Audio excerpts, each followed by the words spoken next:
Okay.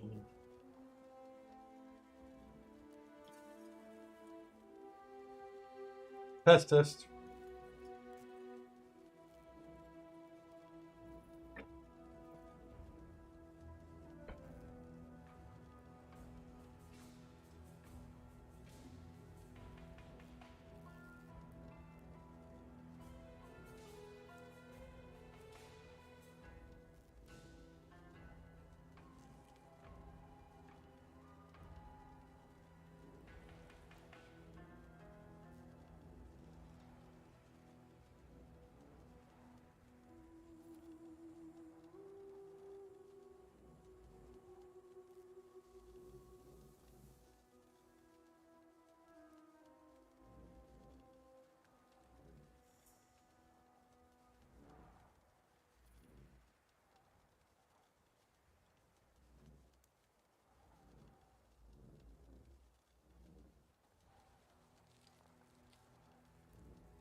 Good. Let's go. Good morning, ladies.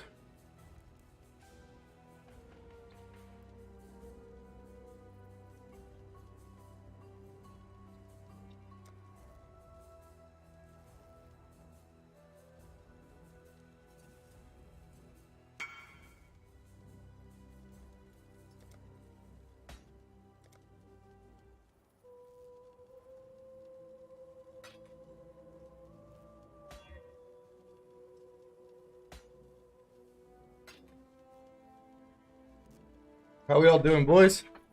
Congrats on the tenure. Thank you. Thank you. Much appreciated. So, we got an hour and a half to the reveal. I've been kind of tinkering around with a couple ways to make some currency in case there's some drastic changes announced that present some neat opportunities. And so I found a method here that, and also, sorry, one other important part. At this stage of the league, it's rather difficult to sell things. So I was looking for some stuff that is rather liquid. And if you watched my last video, I refer to categories of different types of investment on the basis of generally how difficult they are to sell. So hyper liquid, liquid, marketable, the different terminologies I used. So I'm trying to stick with things that are quite liquid here, which would be things like currency items, gems, uniques, divination cards, etc. And I actually found a strategy that now obviously it would be very difficult to scale this to this extent, but the profit in terms of time cost is 100 divines an hour profit. So pretty nuts. I'm going to record this. You can see I've got that little hiding until stream just so I could do it without people jumping on the market before I could price check it for the video's sake. One of the things we're going to discuss, though, you can see here. First thing I did when I logged in. Hi, I'd like to buy 7 the nurse for 3.5 divines each. I'd like to buy 200 chaos nurses, 5 nurses for 3 divines. Anyways, I was able to make I buy 24 nurse cards, which makes 3 doctor sets, or 3 doctor individual cards, for roughly, I think it was 12.8 divines. And that, as you can see here, are worth 24. And then we're going to jump on this next little one here as well, which is actually quite a bit better. And I'm going to record this for YouTube, so one sec.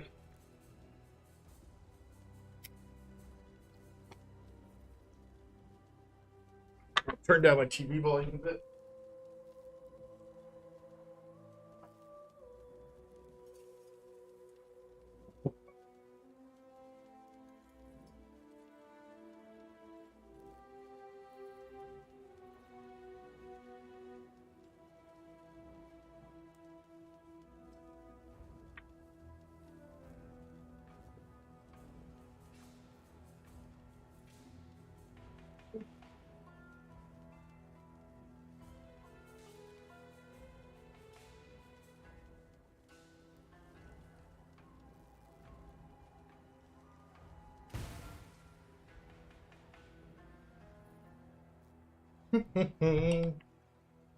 Man, I wish you guys could see my desk. Actually, I guess I could show you.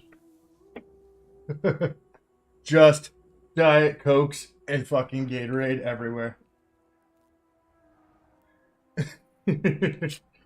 Hey.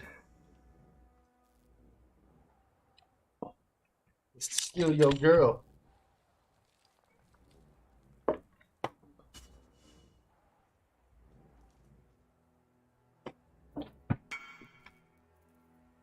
Glad to see you.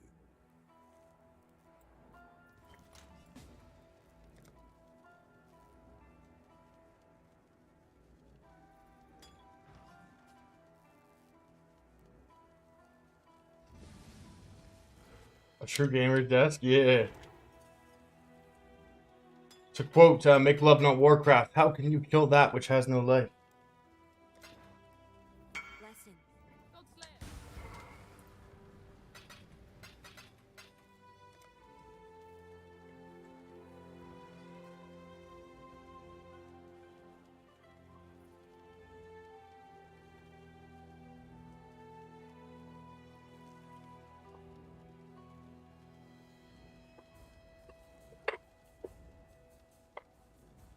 By the way, anyone who's a patron, the stuff we're doing on stream today, I linked in the patron Discord about an hour ago to give you guys an opportunity to jump in the market before anybody else.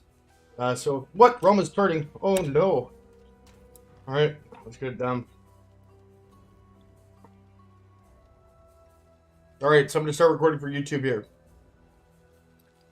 Hey, what's going on, YouTube? Belton here. Eagerly awaiting the onset of the new patch notes and the new league announcement. Very excited about that. In preparation for that, and because the league has slowed down quite a bit, and looking for some ways to maybe generate some quick currency.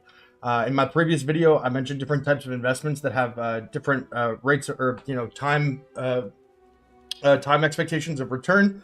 Some of them I refer to as hyper liquid, some as liquid. These tend to be things like gems, jewels, divination cards, currency items, things that are going to move very quickly regardless of the stage of the league, in particular as player numbers dwindle here.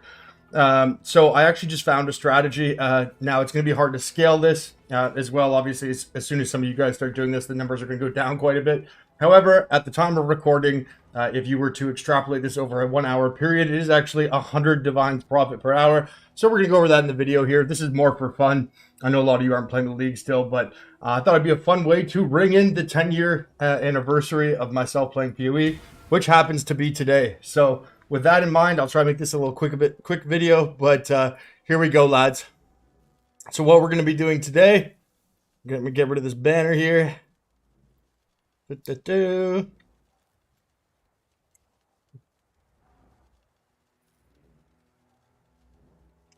All right, we're going to be dealing with some gem lensing as well as some divination card flipping. You can see here, first thing I did when I logged in, purchasing either the nurse or the patient cards right now is incredibly lucrative. You can see here I was able to buy 7 nurse cards for 3.5 divines, 5 nurse cards for 3 divines, 200 chaos per nurse card, etc. I was able to get 24 nurse cards for 12.8 divines, which I then converted into doctor cards. The doctor cards are selling for, I actually sold some of these for 10 divines yesterday, but they are selling for 8 divines in the market right now, which means that is 24 divines on a 12.8 to 13 divine investment. A lot of people are purchasing these just to end of league gamble them at this moment. Any divination card that is somewhat of a high value. Any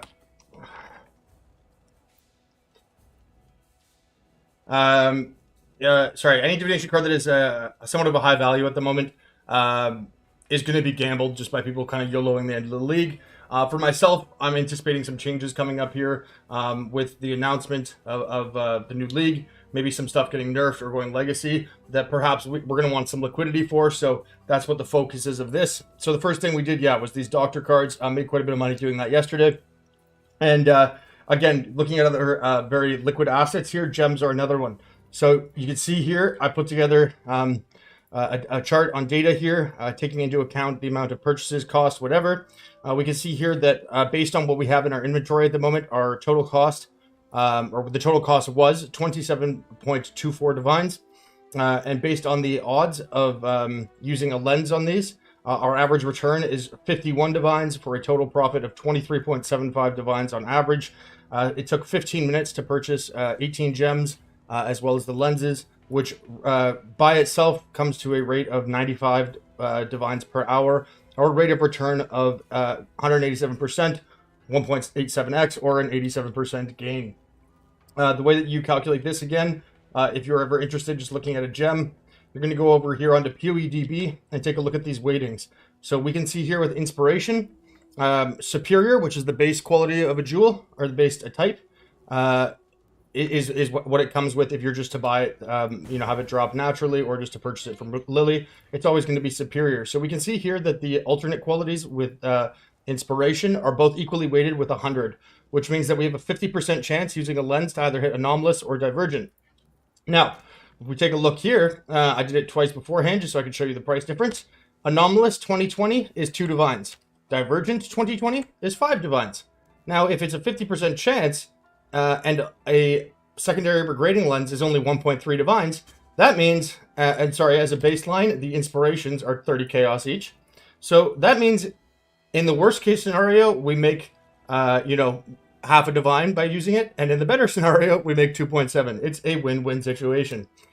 Furthering that, we also have mark on hit, which is again a 50% chance for divergent or anomalous, similar to the inspiration, where we have a 4 to 5 divine return for the divergent, the anomalous being less, and then cast when damage taken. We're actually going to do this somewhat differently, which is we're going to be using this one from anomalous. So taking a look here, we can see that superior is a 50 weighting and divergent is a 20 weighting. So by purchasing anomalous gems, that means, and since the lens has to change the type, it is either going to go superior or divergent, which means it's a 20 out of 70 net weighting, which is 1 in 3.5. Now, if we take a look here, I paid 98 chaos. You can see they're at 99 chaos still. Whereas a 2020 divergent is 14 divines at the moment. So the average return on those, you can see here, the average return we're expecting for each one. This is all for 6. So you can see cast when damage taken is roughly 1,000 chaos profit. This one is roughly 600 chaos profit, and this is roughly 500 on the mark on hit. So with that in mind, we'll do it live here and see how it goes. Okay, plus half a divine, plus 3 divines, plus 6 divines, plus 9 divines, plus, so we're at 10 divines, and now we're at, there we go, we're at 10, 3, we're about 14 divine profit there.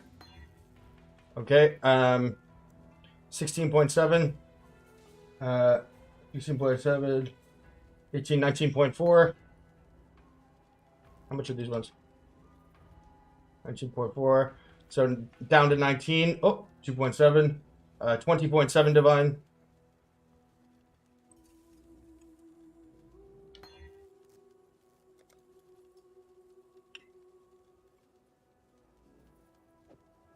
So I didn't realize it had to have the...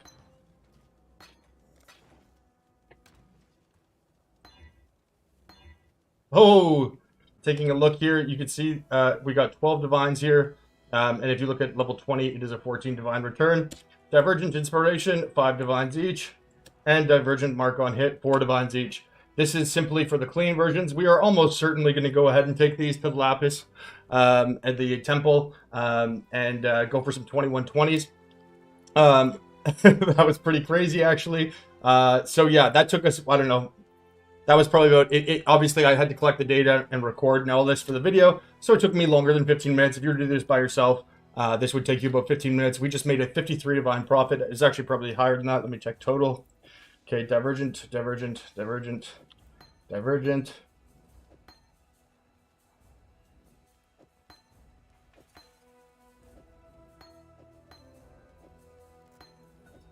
All right, so we've got 42 divines, 58 divines, 16, yeah, 58, 78, 80, 82. So we had 82 divine return, 82, 83, let's say. So...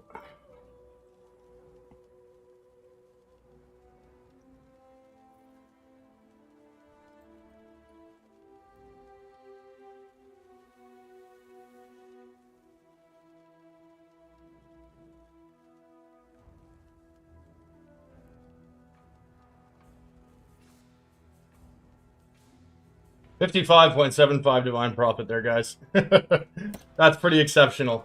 No pun intended there with the gem jokes.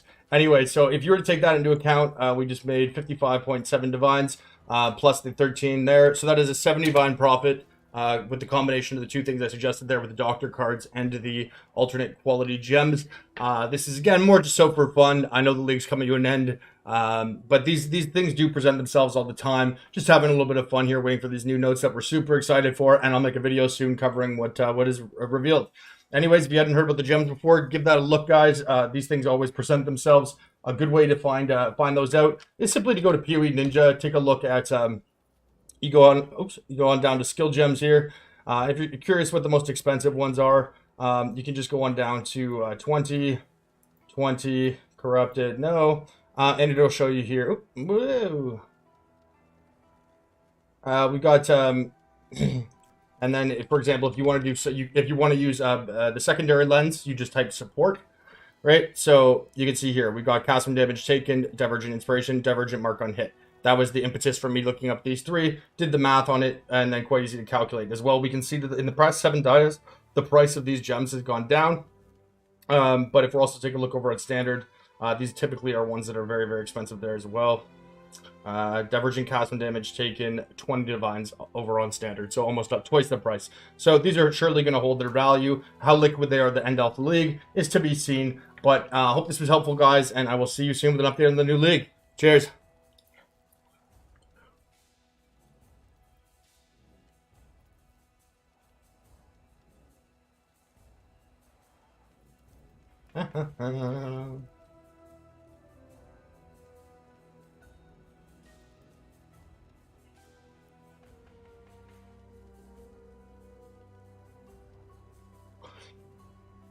All right, let me just upload this real quick and we'll get into it.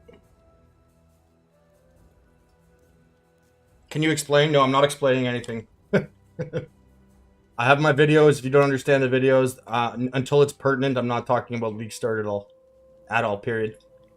I'll be covering, I'll be doing this right now, getting 40 out of 40, working on making some currency and investing, and then I'll probably do a video covering the changes or the new league, but I will not be doing anything on league starts that I'm not answering any question. I'm like just point blank period, not talking about that at all until it's relevant. Okay, what to do?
Sorry guys, it'll only take me about 2 more minutes here.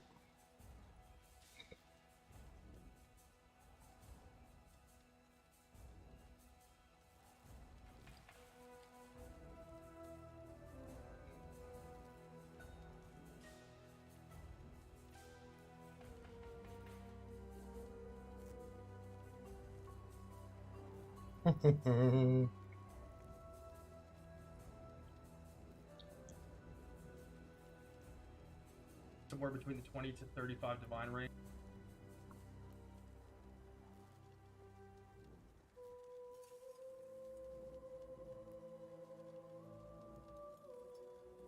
I love how it says when you try to tag Path of Exile on YouTube, it always reminds you that it came out. It's Path of Exile 2013. It doesn't just say Path of Exile. I find that always funny.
Okay. That's done. We don't need that, or that, or that, or that, or that. The data. Close that. Don't need that. Alright, let's price these bad boys out quickly for the gem.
Yeah. Perfect. Sorry for the wait there, guys. Got that all sorted.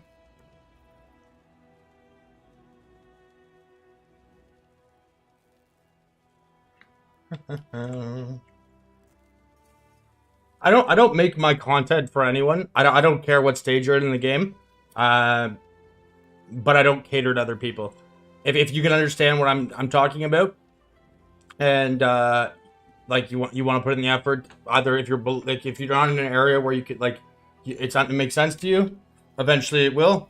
Can check it out then, or you can investigate it further. But I'm never going to make my videos shorter or longer on the basis of what people's preferences are. And I'm never going. Like if it's your first week, that's awesome. Congratulations. I'm not making a video covering how to play the game in your first week because that's the case for you. I'm always going to make content that I think is useful for people on the basis of what is relevant from my experiences right now, whether or not that lines up with what other people where other people are at in the game. I can't be like I don't care.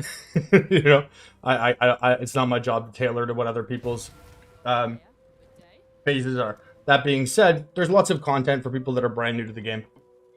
So, um, if it's something that doesn't make sense to you right now, come to it again in the future. But no, it would be dishonest of me, and it would be disrespecting myself, I think, and the amount of time and effort that I've put into the game for me to sit there and talk about things that are just objectively boring to me, and I don't think very useful to cover, or that I'd be adding much quality to. Like if I ever made a guide on something that was very early phase, I would be doing it purely out of like I'd be very spiteful and resentful about it because that's something that was literally nine years and 9 months ago for me, right? And it's like, um, you know, if you go listen to like Bill Gates talk about how he built Microsoft, you don't expect him to sit there and give you like a intro to coding class. You know what I mean? Not to say I'm like Bill Gates or anything, but just to draw the hype. You know what I mean? Like it's he always seems to have this weird expectation of people, and I'm not saying this is the case for you, but just in general in the community, a thing I've observed and something I will not be a part of myself. I refuse to.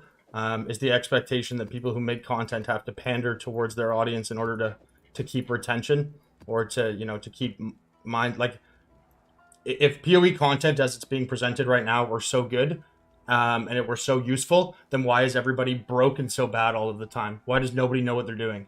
Why does nobody possess the skill set to take care of themselves financially, or to how to make a build? You know what I mean? It's like the fact that 95% of people have to follow something else is problematic. I'd rather, you know, teach people the fundamentals and the underlying things that can help them become self-sufficient. And if people don't have the time or the investment to get there, then that's their prerogative. But I'm not telling how anyone else how to play the game, and I expect to be treated in kind. And eventually, you know, maybe that does get there. But again, that wasn't targeted at you specifically, Caleb. But this was sort of like, we had like I don't want to say existential, but like a macro, like, you know, a large scale discussion of the direction of stream and stuff. Like, it's just, I realize some of the decisions I make are objectively to my detriment on the basis of YouTube algorithms, what the community wants, where the market is, and I could not care less. The reason why I can play PoE for 90 days out of a 90-day league over the course of 10 years and still have the same passion and vigor I have for the game is because I play the game and I engage with the game in a way that I want to. If that resonates with people, that's great. But if it doesn't, that's okay, you know? I'd much rather be disliked for who I am than be liked for someone who I am not. Because the second you start distorting those two things, it becomes very hard to tell who's actually a supporter and who's just fair weather and wants, you know, just wants things from you. I mean, I've had this happen in real life too, but it happens in the game all the time. You know, if you don't think the stuff that I do brings anything to the table for you, then imagine how I must feel about, like, you as a person. It's like, you know, you have like a lifetime value of me of about 13 cents, right? Like, my channel's not very big. I don't monetize many things. So it's not like I'm looking at you like a paycheck. And, you know, the same, but there's a lot of cognitive dissonance in the way that people treat people who make stuff. And I have no problem with that, but I'm certainly not going to pander to those. Yeah. Plus the same people that are like, hey man, I want a 5-minute video, not an hour video. This is bullshit. Those are the exact same people that'll comment when you make a 5-minute video, being like, okay, cool video, but there's no way it's gonna work now that everyone's doing it. And it's like, motherfucker, you just got mad at me for teaching you how to fish because you said, no, I just want a meal. I don't want to learn all this crap about casting a reel. Just give me a fish. And so I stopped teaching people how to fish, and now I'm just giving one fish, and you're mad that there's not enough food to go around. Pick a fucking lane. And it happens every time. I think it's just a short-sighted view of things. I mean, when the vast majority of PoE content creators are people that play the game for 2 or 3 weeks, pump out like 30 videos, and all of them cover the exact same content. Every single person makes the exact same video in different words, and they don't play the game for 2.5 months. Like, imagine if every movie critic walked into a movie, watched the first 15 minutes, and then, you went to go to Rotten Tomatoes and it had a rotten score of like, it was like a 6% fresh rating. So like, 94% rotten or whatever. And you come to find out the only person who rated it well is the only person who watched the whole movie. Right. And it's like, why do we think the people that all say the same thing that don't even experience the game with the depth and the length should be the ones most qualified to dictate, how we perceive things on a large scale. And that's not taking shots at anyone or anything. It's just being constantly told that I should change to cater to the way that things are is absurd to me.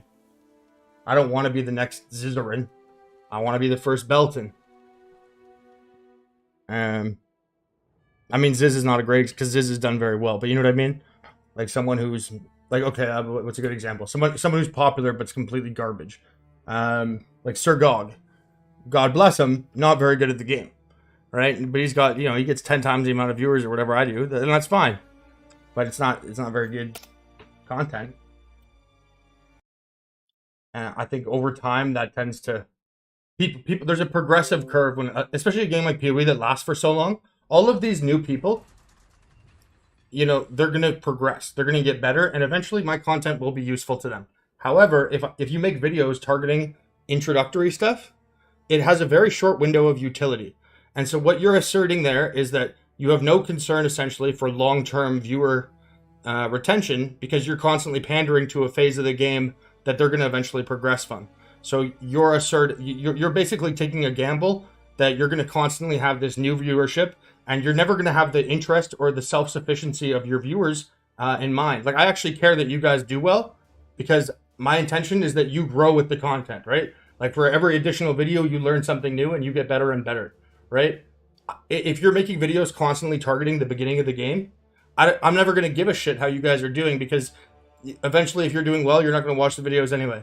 And so there's an inverse relationship in terms of incentive structures there that, on a logical level, does not make sense either. But again, I don't think people are very analytical about the advice they tend to give me or the things that they demand of me. All right, I'm going to have a cigarette. Thank you very much for being here, guys. Bob got short. Yeah, everyone's welcome, Trap Lord. Everyone's welcome to ask what they want at any time. I just add, like, don't take it personally if I say no. There's no harm in asking, but if you ask me and I say no, like, I've said what I wanted to say, right? That's the end of the topic. It doesn't mean I don't like you as a person, or your ideas are bad. It's just not something I want to talk about. And I respect and understand that you're at that point. And again, I encourage you to seek out stuff that you find useful. And if that's not the case with what I'm talking about or covering, then, I understand, but you can find someone who is. Where's my coat? All right, see you guys in a minute.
Okay.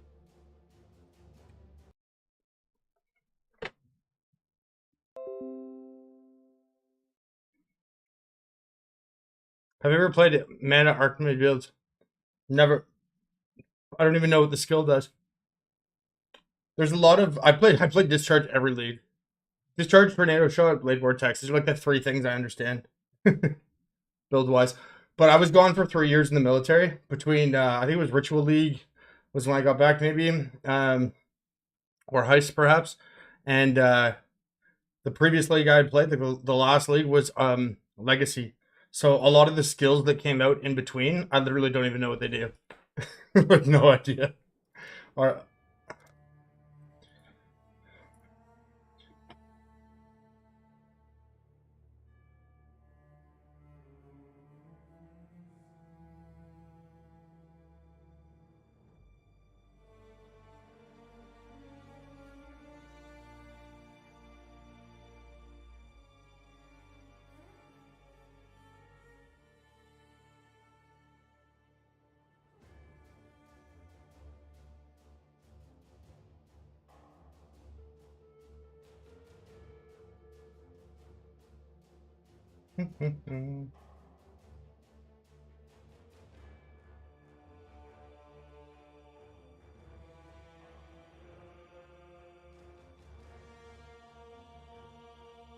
but yeah, people were surprised when I was discussing my history with gaming, and given that I only focus on the economy now, people were surprised that I used to be a top 10 world ranked or parsing raider in World of Warcraft as well as Gladiator. I was the number one Greater Rift Barbarian in Diablo 3 probably 2 dozen times, and I was top 20 legend in Hearthstone pretty much every time I played. Given the how like I kind of just chill in my hideout now. People always assume I'm pretty bad at video games, but I posted this talking about my transition, and people were like, "What the fuck?"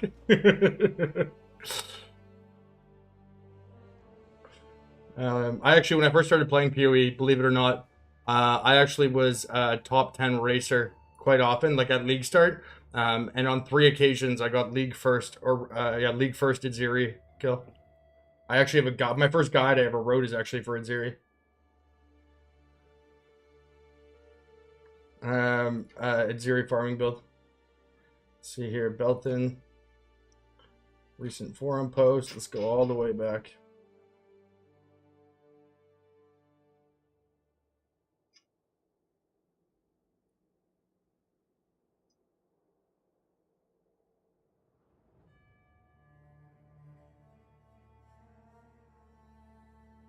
There we go. Belton's in-depth hidden potential caustic arrow guide, 35k plus DPS. Ziri Ubers and hardcore viable. Caustic arrow, my gear, drill neck, 2.1, man. Fuck, it's been a long time.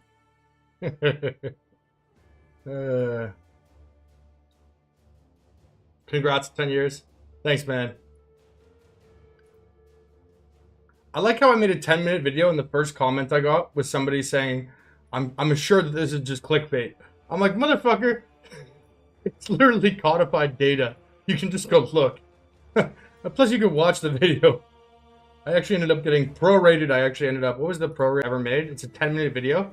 And even on a 10-minute video, the first thing that somebody complains about is that it's probably clickbait. League announcement. Very excited about that. In preparation yesterday, but they are selling for 8 divines in the market right now, which means that is 24 divines on it. Cost.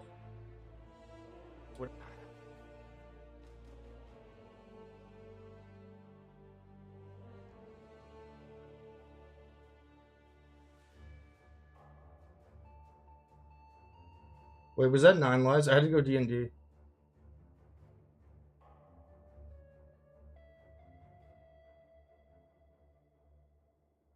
I know. But again, it just highlights my point that it doesn't really matter how concise you are. You will suffer fools at every stage of life. It doesn't matter. Like, I would much rather, like, if you make a conscientious decision to pander towards people that you deem to be foolish, then reap what you sow. You know what I mean? Total profit of 23 wherever. That means, as a baseline, the inspirations are 30 chaos each. So that means in the worst. Oh, yeah.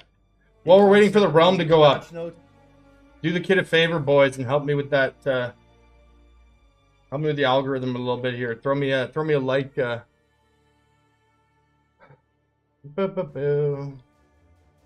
your boy a little like and a comment on that shit. The onset of the new patch notes. I'm not saying that you should bully the person who made that comment, but I'm not saying you should bully the person. What's going on, YouTube? Belton here. Eagerly.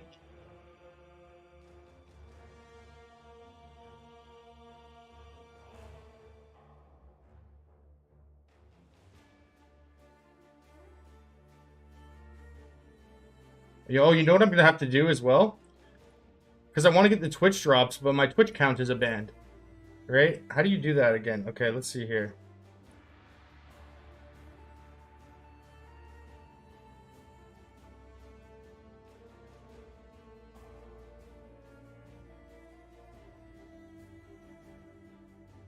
Gonna have to make a fucking... There we go. I have to make a burner fucking... I'm like a goddamn illegal alien on Twitch. Guys, do not report me to INS, but I'm making a burner account on Twitch so I can get the wings. Because my fucking main Twitch account is banned, and I want to get the free drops. I don't actually usually have wings equipped, but...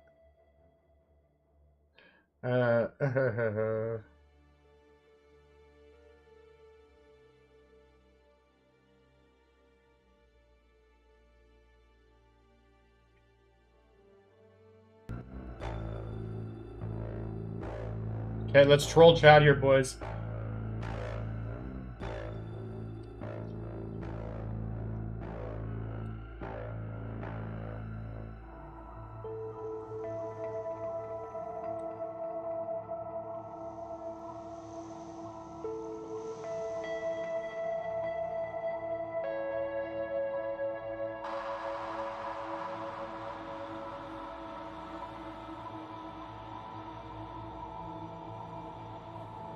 I'm just gonna keep spamming crafting league hype.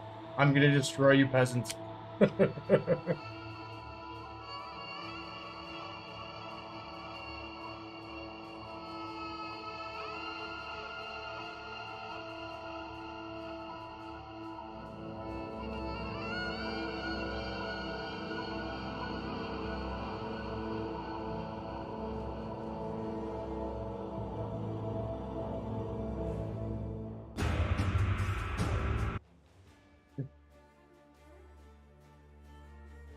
Okay.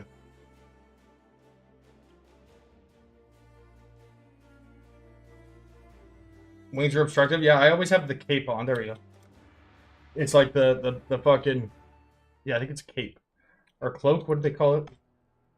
Yeah, cloak.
Hey, what's going on, YouTube? Belton here. Okay, comments.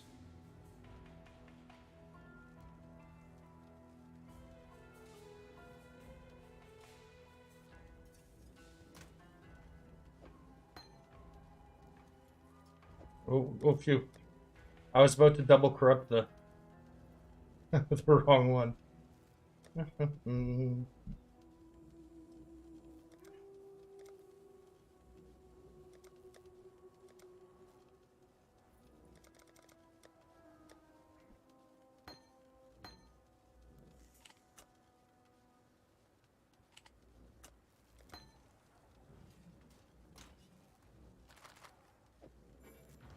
Okay, so we got what, 40 minutes here?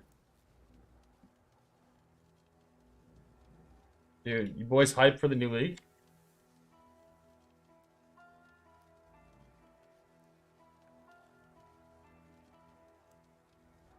My vids are 1080. Hell yeah, boy.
We're gonna do a little. This is gonna cost us a divine, but it's gonna save me like an hour. I don't care.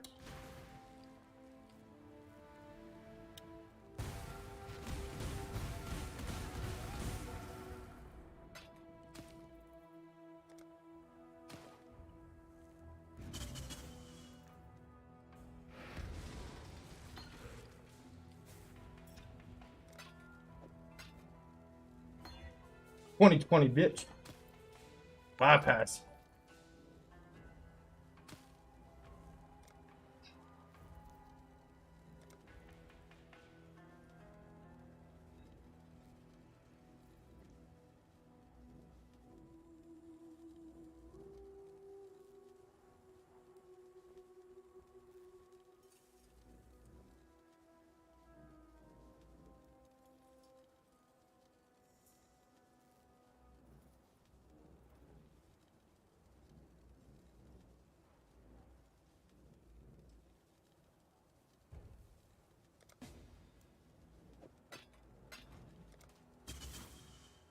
Very hyped. Did you guys have any? Let's get some predictions out there.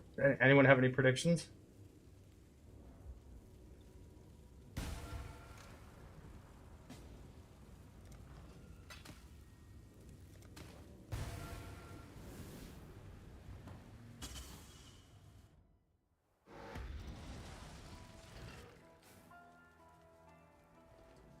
Salah.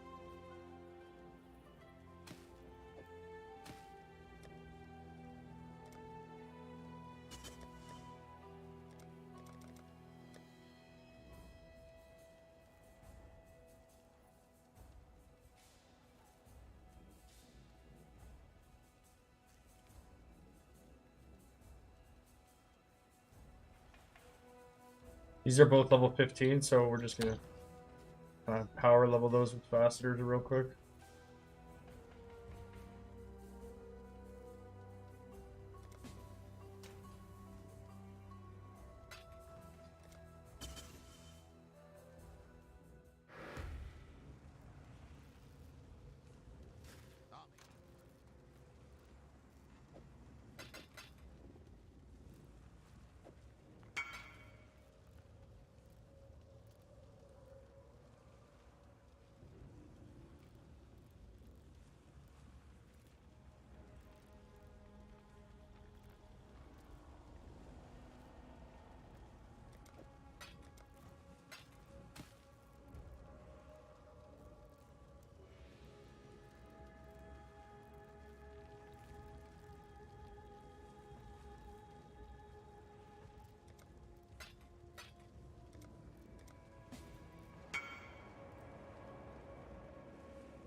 Dude, this guy's selling 28,000 for 6 divines. That's worth 9. 9.5. Take it.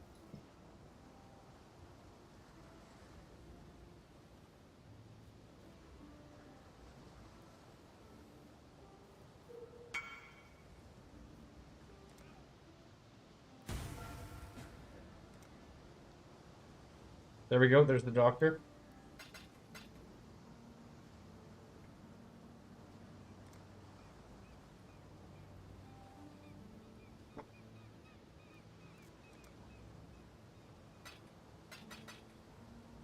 Go, buddy.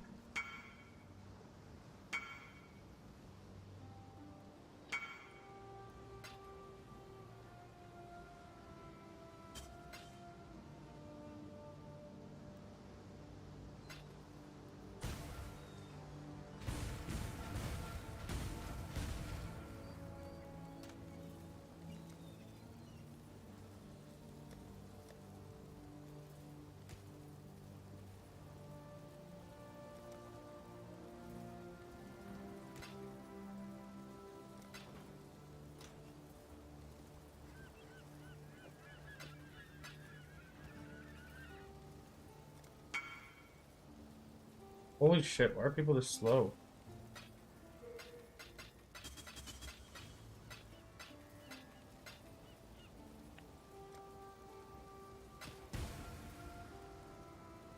Yeah.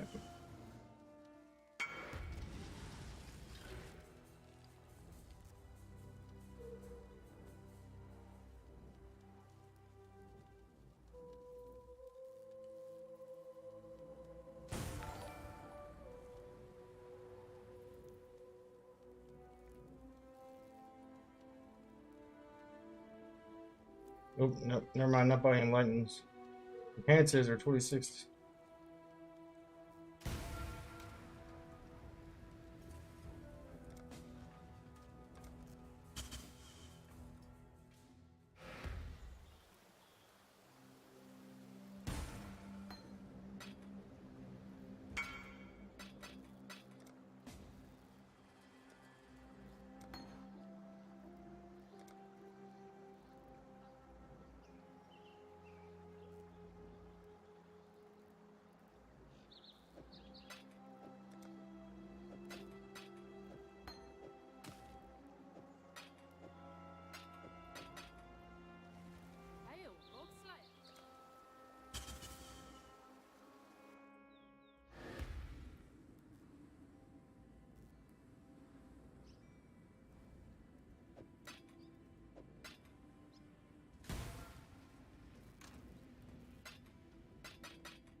Do I think heist is worth it? I hate heist, so it's not worth it for me, but it can be good if you're good at it. Don't mind doing it.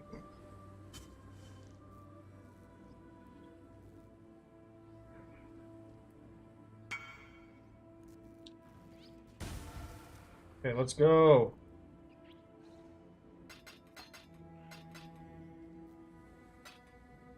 Jesus Christ.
Fuck. It took that guy 7 minutes to trade me 2 gems.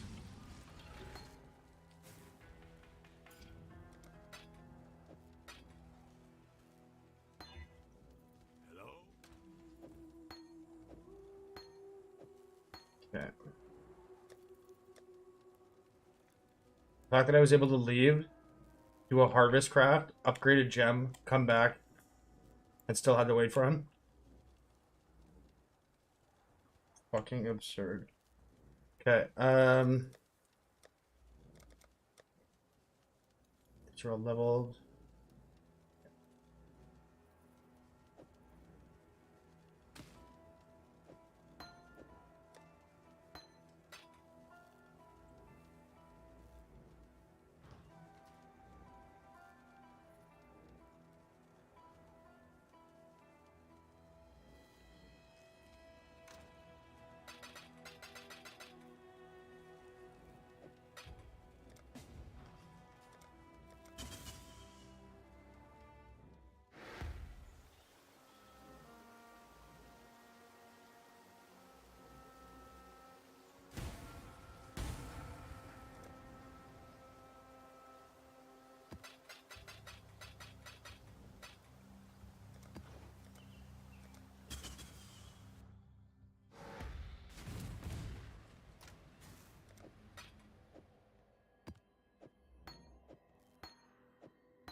Anything craft? Uh,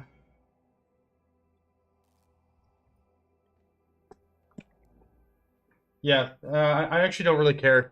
I say this every league, and people never seem to believe me. The way that I play the game is very much like I played Calandra League, which was I think largely considered to be the worst league in existence, literally until the second the league ended. Like I was rushing out crafting +4s. This like until the second like I think it was like 8 second window between the league literally closing down and me finishing a +4 craft. Um, and I had a great deal of fun that league. I had found a lot of meaningful things to pursue. They reintroduced Ultimatum. I played a melee character for the first time. I got to use Hate Forge because I wasn't playing an Ultimatum league, so I never got to use them. Um, so for me, it doesn't really matter. Like I don't have any hope. Like you know what I mean? I trust GGG. I love the game, and no matter what decisions they make, I'll find a way to have fun with it. Yeah. I feel like expectation and hope kind of breed the unhappiness that a lot of people feel with the game, right? Everyone, not everyone, but a lot of people want certain things and then they feel let down when they don't come. And you know, I feel like there's also sort of a certain degree of entitlement. Like, how could you ignore what we want all the time? And it's like if you listen to player base all the time, you're gonna have a game like Diablo 3. Diablo 3 is the result, like the direct result of a company listening to their players. And like, even some of the people that I've known for like 10 years in the game are fucking garbage at the game. Like, they're not good at playing. Oop.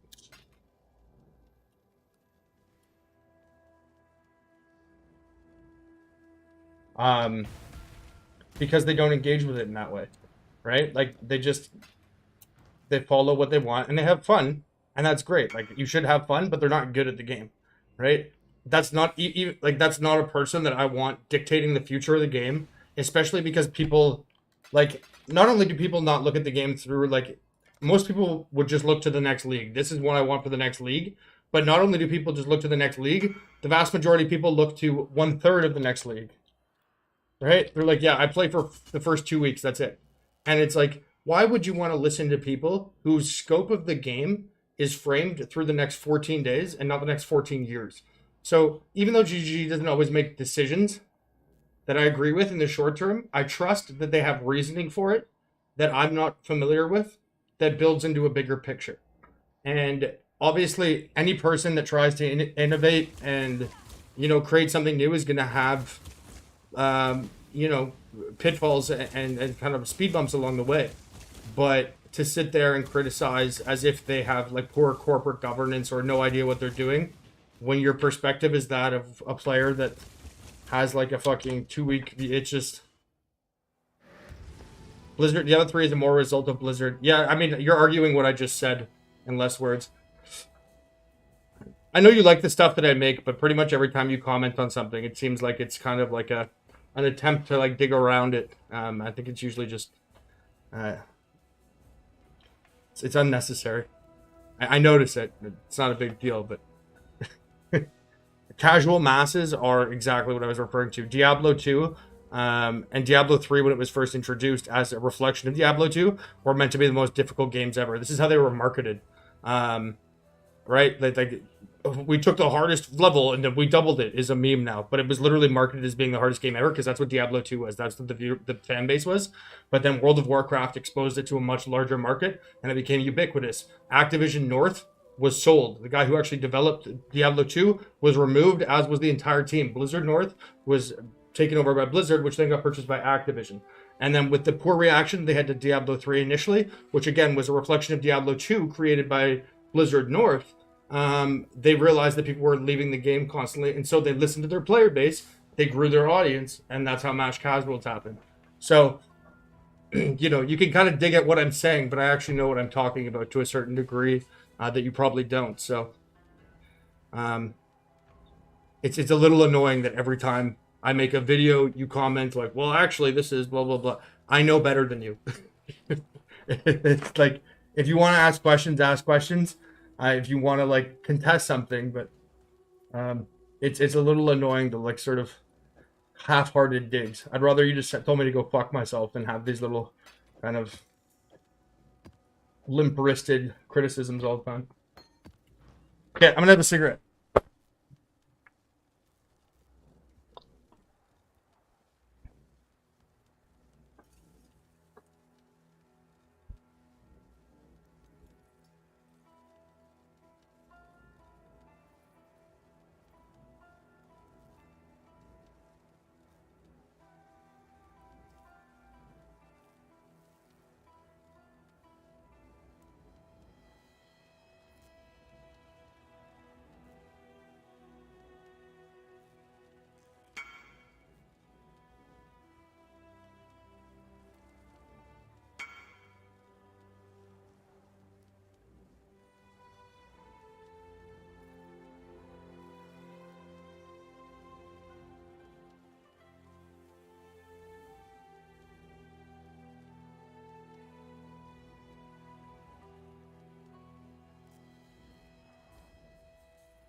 12 minutes. Our Path of Math is streaming.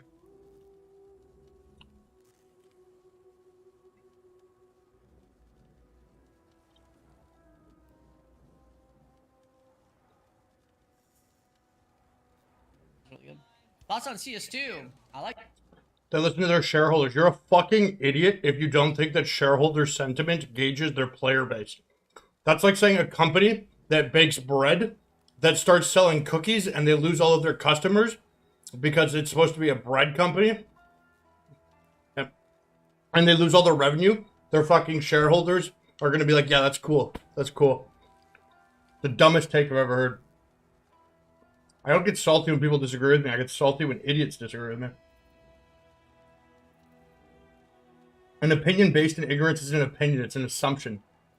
And you have very few takes that are revolutionary or profound or rooted in any kind of legitimacy.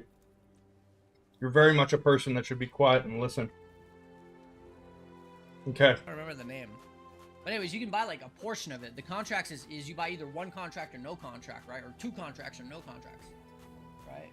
Yeah, in Forex. But I'm talking about, let's say you wanted to buy gold. It's like, there's a word for it. I don't remember. Anyways, whatever. You should check funded accounts. Partials? Is that what? Maybe that's the word? Partial sounds like a word. Like a partial? 3 partials? Maybe? Yeah, that sounds like it would be. Anyways, whatever. How did I learn to trade? This guy. So, the thing I follow for trading is this guy called ICT.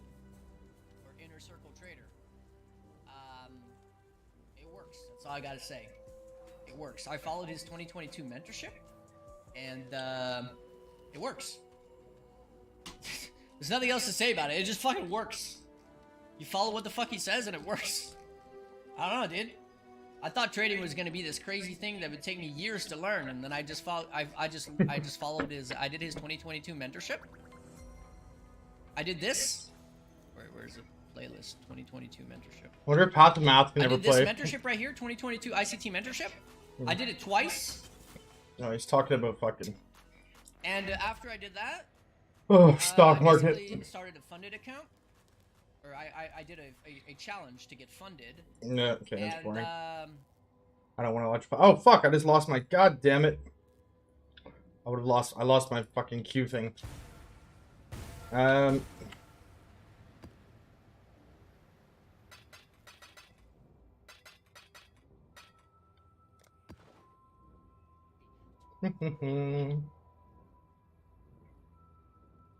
All right, let's double corrupt these. 10 minutes, and then we'll watch the reveal. 9 minutes. Okay, let's see how much money we can make in 9 minutes.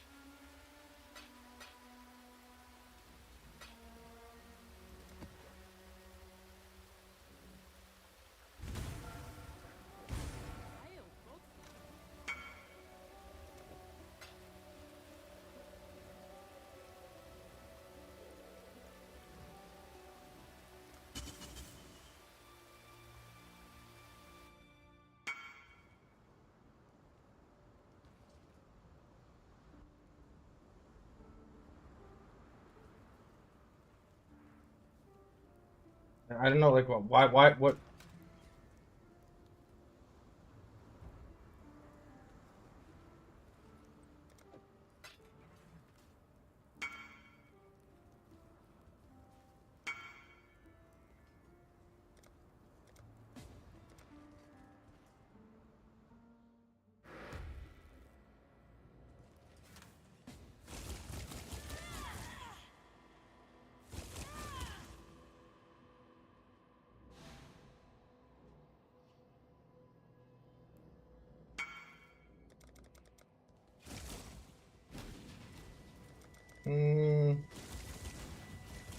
3 divine dump. Where the fuck is that? Oh, there it is. Okay, let's go, let's go, let's go. Aye.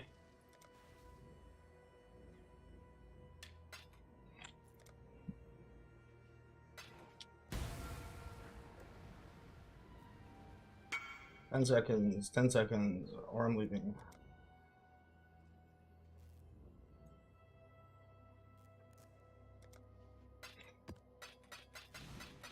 I want both.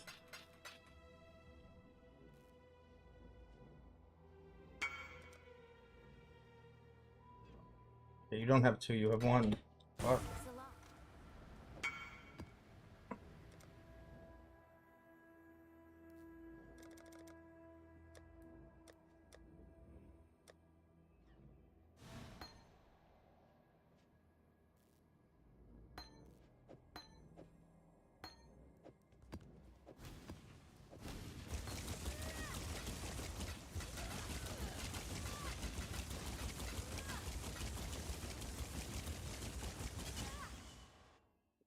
All right.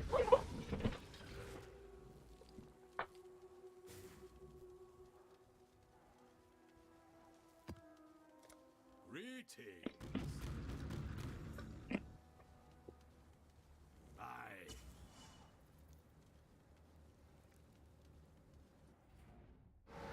Okay, so starting point. 4.5 times 3, 13.5, 17.5,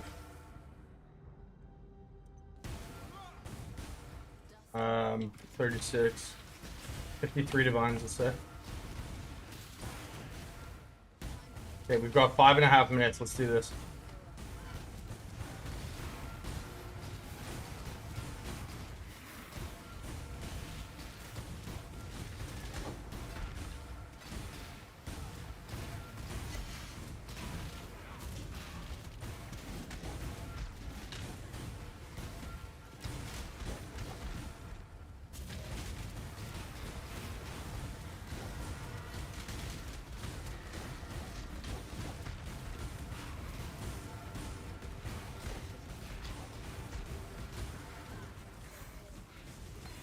$21.20, bitch. Let's go.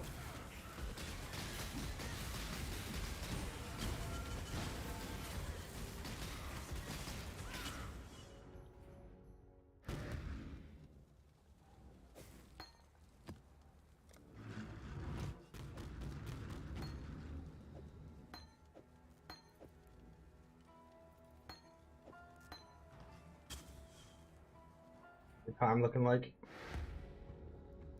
4.5 minutes.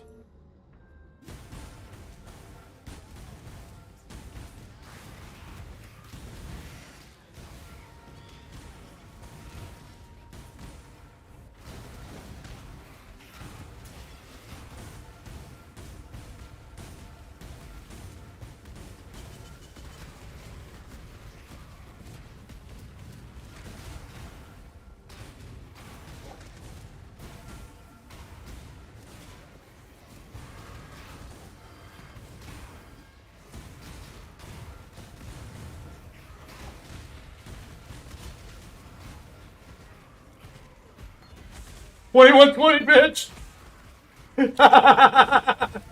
That's a 40 divine jewel.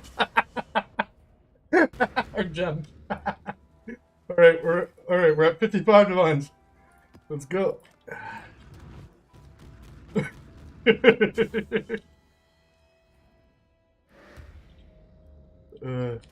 All right, Cruz, I'm just not going to answer you anymore. If you want to argue with yourself, go ahead. I respectfully have passed a point where I can pretend to respect your takes on anything anymore.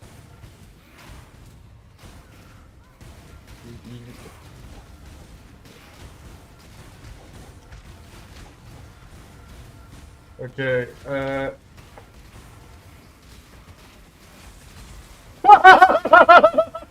3 for 3, 100 divines. Let's go. All right, 100 divines in 4 minutes. Let's go. Oh my god. Okay, wait, how much time do we have? 2:40. All right. We just made 100 divides in 2.5 minutes. Let's go.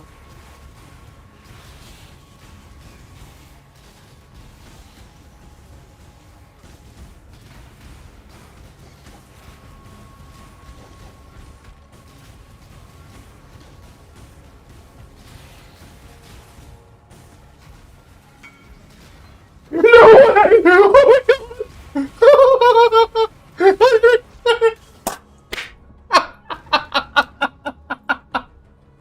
Okay.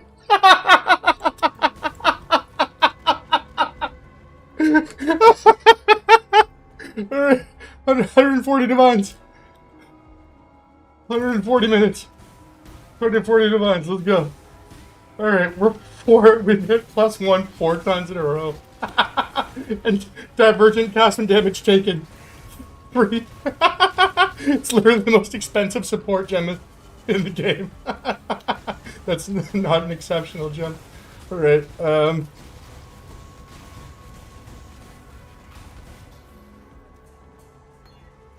Okay. All streaks have to come to an end. Oh my god. But that's the cheapest one. Markon hits the cheapest one.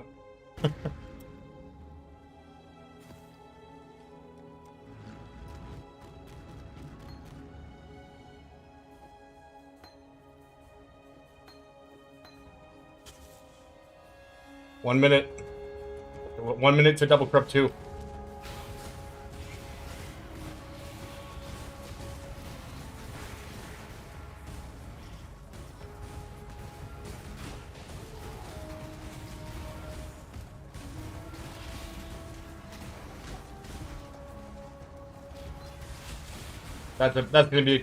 That's our first big loss. That'll be a significant loss. Because the quality is very important on ult quality gems. 4 divines. We lost 8 divines on that one. Oh yeah. I don't have time to check the clock. Fine. We get 7 gem corruptions done in 5 minutes.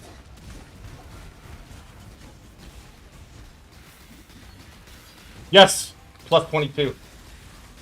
Nice. That's gonna be a value add. All right.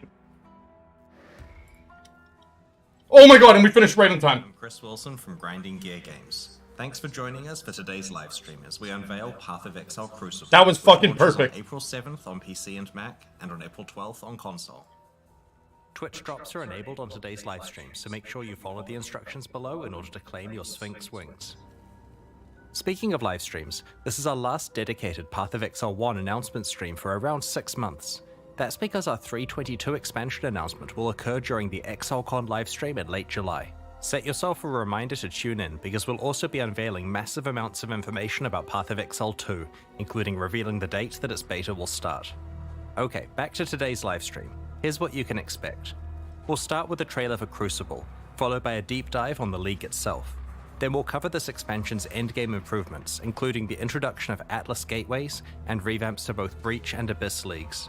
We'll discuss changes to Path of Exile's balance metagame, including changes to the passive skill tree, its masteries, an overhaul of the Saboteur and Pathfinder Ascendancy classes, 9 powerful new Val skills, and some of the new unique items you can build around. After that, we'll cover improvements to the Ruthless game mode and the League launch boss kill event, before diving into the new Supporter Pack series. The livestream will then conclude with a Q&A session between Ziggy D and me, where we'll answer questions from Twitch chat. After the livestream, we'll drop the full patch notes. Let's get started with the trailer for Path of Exile Crucible.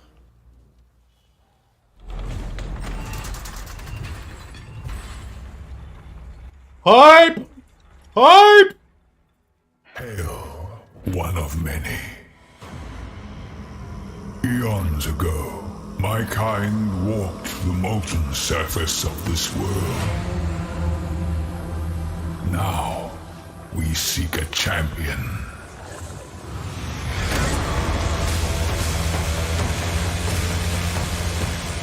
You must endure the heat of the Crucible.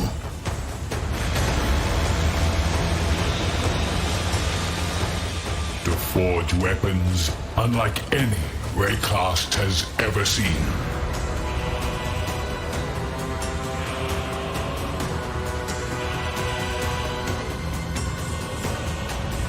Take up the power of the Titans.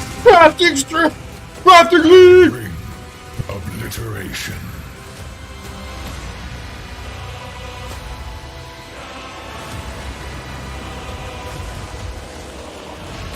Crafting League confirmed!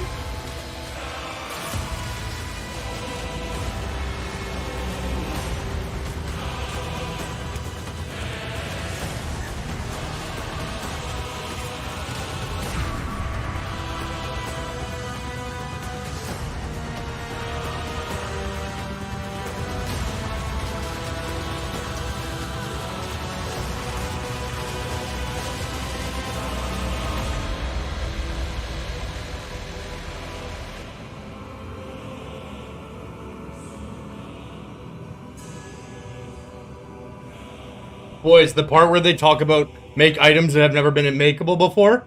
Oh, augment new weapons. Oh, Daddy's gonna make some new boys. Daddy's gonna make some new weapons. In Path of Exile Crucible, you'll learn about an ancient race of titans who once shaped the primordial surface of Rayclust. In this league, you will earn the ability to forge their power onto your weapons. And what form does that power take? In an iconically Path of Exile way, it's the ability to imbue your weapons with their own passive skill trees. These Crucible trees can have quite an impact on your character build. For example, in addition to the regular mods on this bow, its Crucible tree grants additional physical damage, physical to chaos conversion, the Master Fletcher notable passive, improved grace effect, and level 10 lesser multiple projectiles. New While best in this is slot! certainly a decent tree to get, it's not even the maximum depth and could be even more optimized for your build. Guys, the fucking bow that they RMT'd is no longer gonna be the best bow in the game. Fuck the FT. As you approach the forge, you'll have the choice of which of your equipped weapons you want to focus on. This can include ones on your alternate weapon swap if you want to improve one you're not currently using. After selecting a weapon, you channel it at the Crucible Forge to spawn monsters. The longer you channel for, the more dangerous and rewarding the encounter becomes. As you spawn additional monsters, they combine together to create larger and more fearsome foes that grant even more experience for your Crucible passive tree. Being able to ramp up the difficulty of the encounters is a double-edged sword. While it gives you the opportunity to make rapid progress on your Crucible weapon crafting projects, it comes with significant risk to your character. It's easy to accidentally overwhelm yourself and make an encounter that is too dangerous. Okay, I'm gonna league start Discharge watching this, because Discharge is so good in situations like this. Like this is something where Tornado Shot kind of suffers, because you know, you want to be at range, keeping things like that. When you have a ton of mobs around you, it's unbelievable for like Blade Vortex, Discharge, but Discharge in particular, because and especially if you're doing a version that does not require you know, charges cannot be removed or whatever, 100% chance to not remove charges, because you're going to be having all the charge generation come from like on hit effects, right? Like power charge on crit. And also you get things like vitality on hit, right? And life gained on hit with vitality, ES on hit with vitality. Discharge is incredibly good at this kind of stuff. So I'm actually 100% going to league start Discharge. Can also be empowered with their own Crucible trees. Here's a relatively simple low-level example. It gets a bit crazier as you approach the endgame.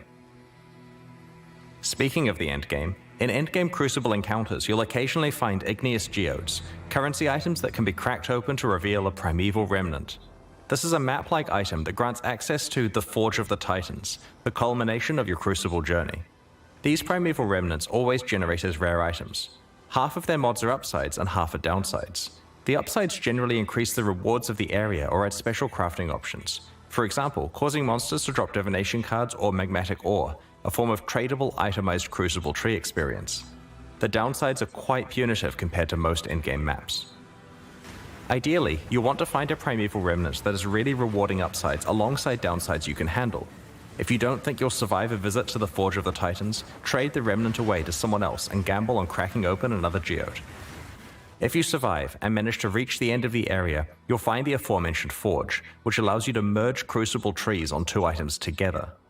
The way this process works is that you provide two items of the same class. For example, a pair of bows, a pair of shields, or a pair of one-hand axes.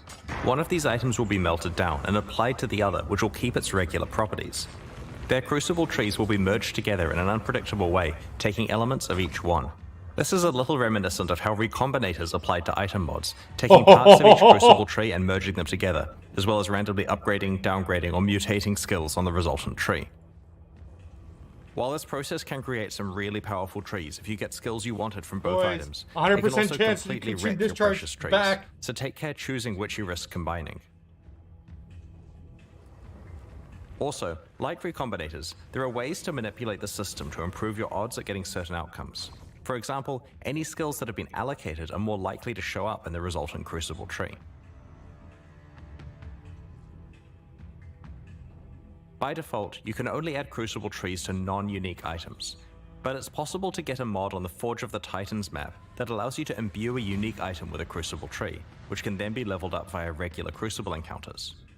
To combine crucible trees on unique items together, you'll want to find a crystalline geode and crack it open to reveal the secret higher level version of the Forge of the Titans. I probably shouldn't say too much about it, but it will let you do some interesting things with crucible trees. There's an important thing to note about crucible trees on unique weapons. In addition to being much harder to unlock, there's a special rule about how they can be combined. A unique weapon must be combined with another copy of the same unique weapon to merge their trees together. Because this destroys one copy, getting a good crucible tree on a unique weapon makes it insanely valuable. It may also raise the trade value of all unique weapons by quite a lot, as players sacrifice them trying to create perfect crucible trees. Occasionally, you'll find a crucible passive skill tree with a special skill that indicates that the item will sell to vendors for a specific item in addition to its regular sale price. These vendor skills usually occur relatively deeply in the tree, so take some effort to allocate, but usually don't block skill choices you'd make when leveling the item up for use. The presence of these skills presents you with an interesting choice about whether you want to use the item or sell it to a vendor, and whether you want to spend your crucible experience either revealing new trees to hunt for good skills, leveling up items to use, or leveling up items to sell. Crucible also features its own unique items you can earn. For example, El Abin's Visage, a unique helmet, is special in that it's the only armor piece other than shields that can receive Crucible passive skill trees. Wearing it allows you to double down on certain properties that are only available through these trees.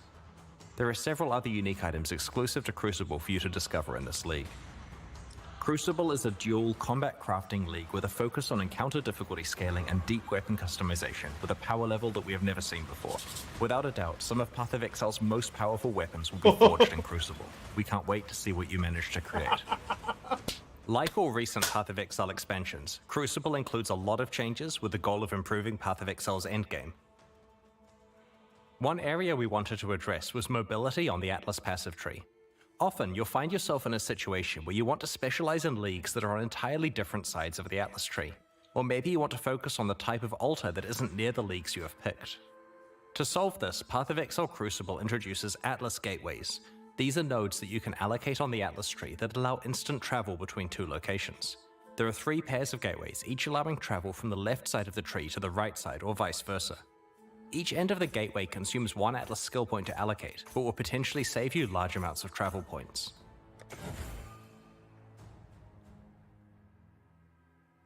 In this expansion, we're targeting a couple of endgame leagues that have fallen behind other leagues on the Atlas tree.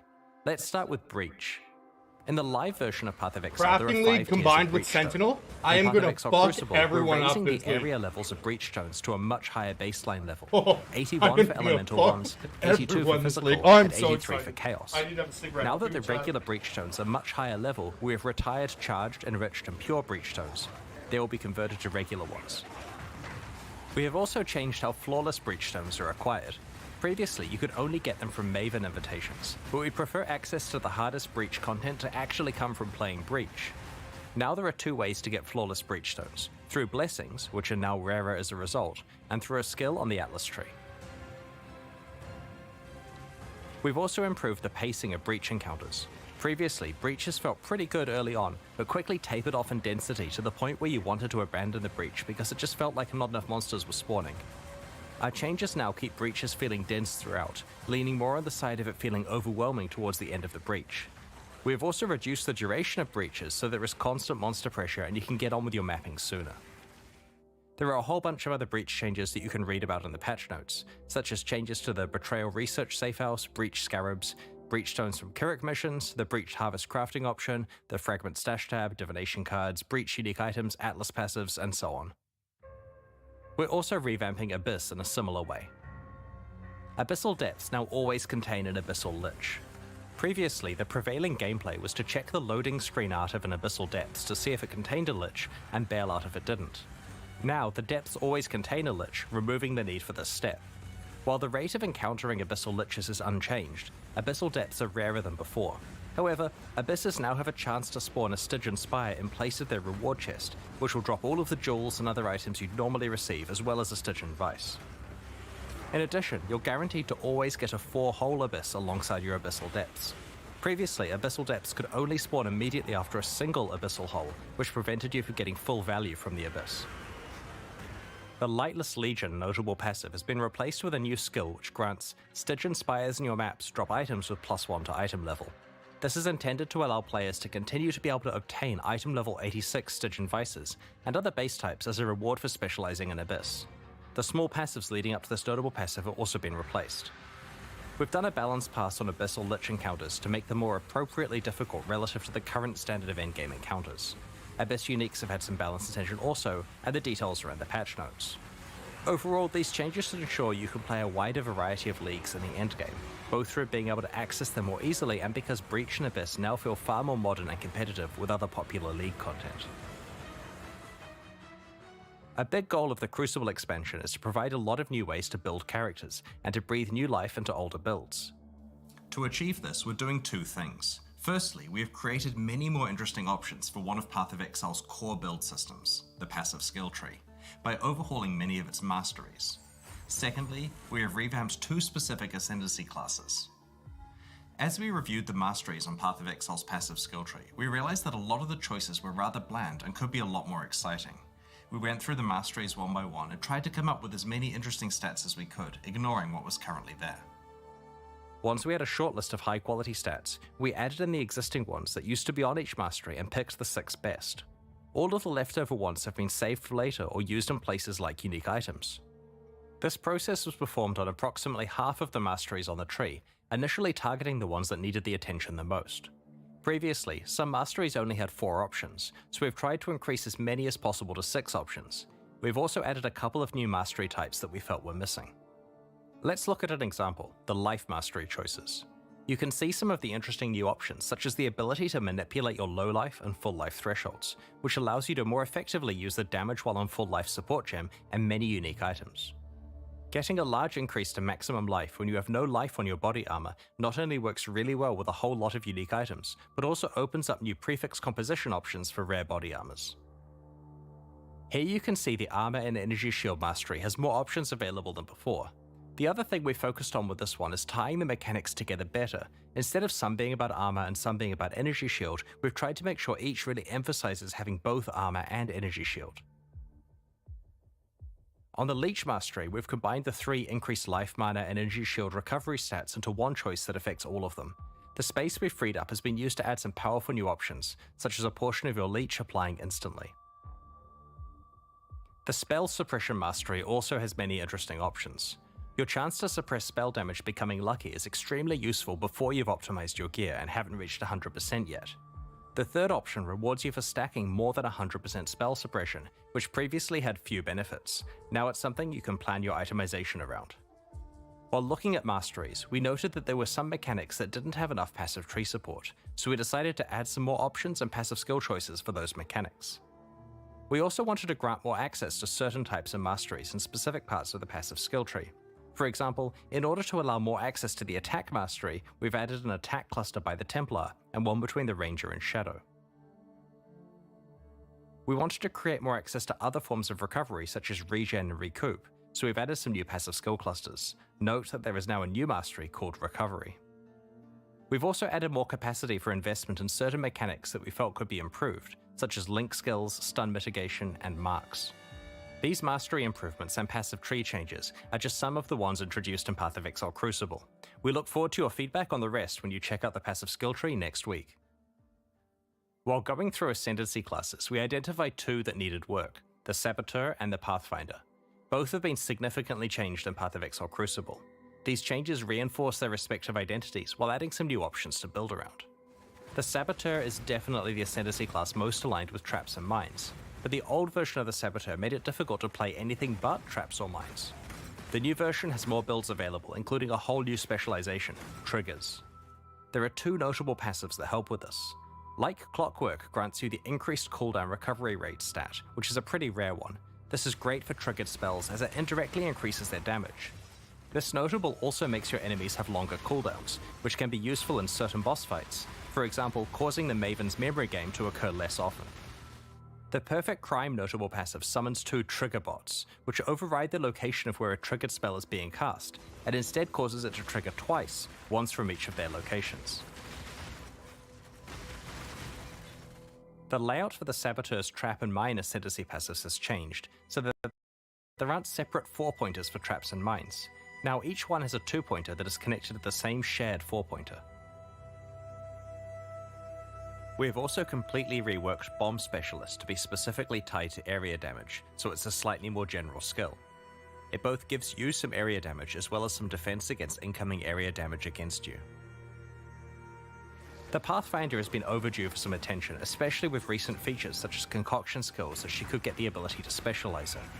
We also wanted the Flask-themed Ascendancy to have a proactive way of improving Life Flask usage. Master Distiller allows you to turn most of your skills into concoction-like effects. Master Surgeon now effectively gives all of your Life Flasks the Enduring effect, previously only found on Mana Flasks. Finally, both of the major Flask-themed branches now have some form of Flask Charge recovery. There are other improvements to the Pathfinder Ascendancy, such as Nature's Reprisal, now interacting with Wither to improve all forms of your Chaos damage, rather than just attack forms of it. Check out the full details in the patch notes that we'll be posting after the livestream. Path of Exile Crucible introduces 9 new Val skills. Last expansion, there was an emphasis on melee Val skills. In Crucible, we're making sure that many other types of builds get new skills to build around. Val skills let us introduce quite powerful effects that we couldn't normally give to a regular skill that can be used constantly. They also implicitly act as a buff to the underlying skill. Val Absolution upgrades one of your Sentinels of Absolution into an Apparition of Innocence. You can only have one apparition at once, but just check out these massive AoE skills it uses.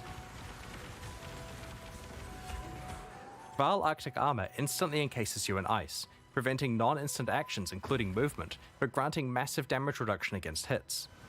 After a short duration, it also starts to regenerate your energy shield and mana at a fast rate.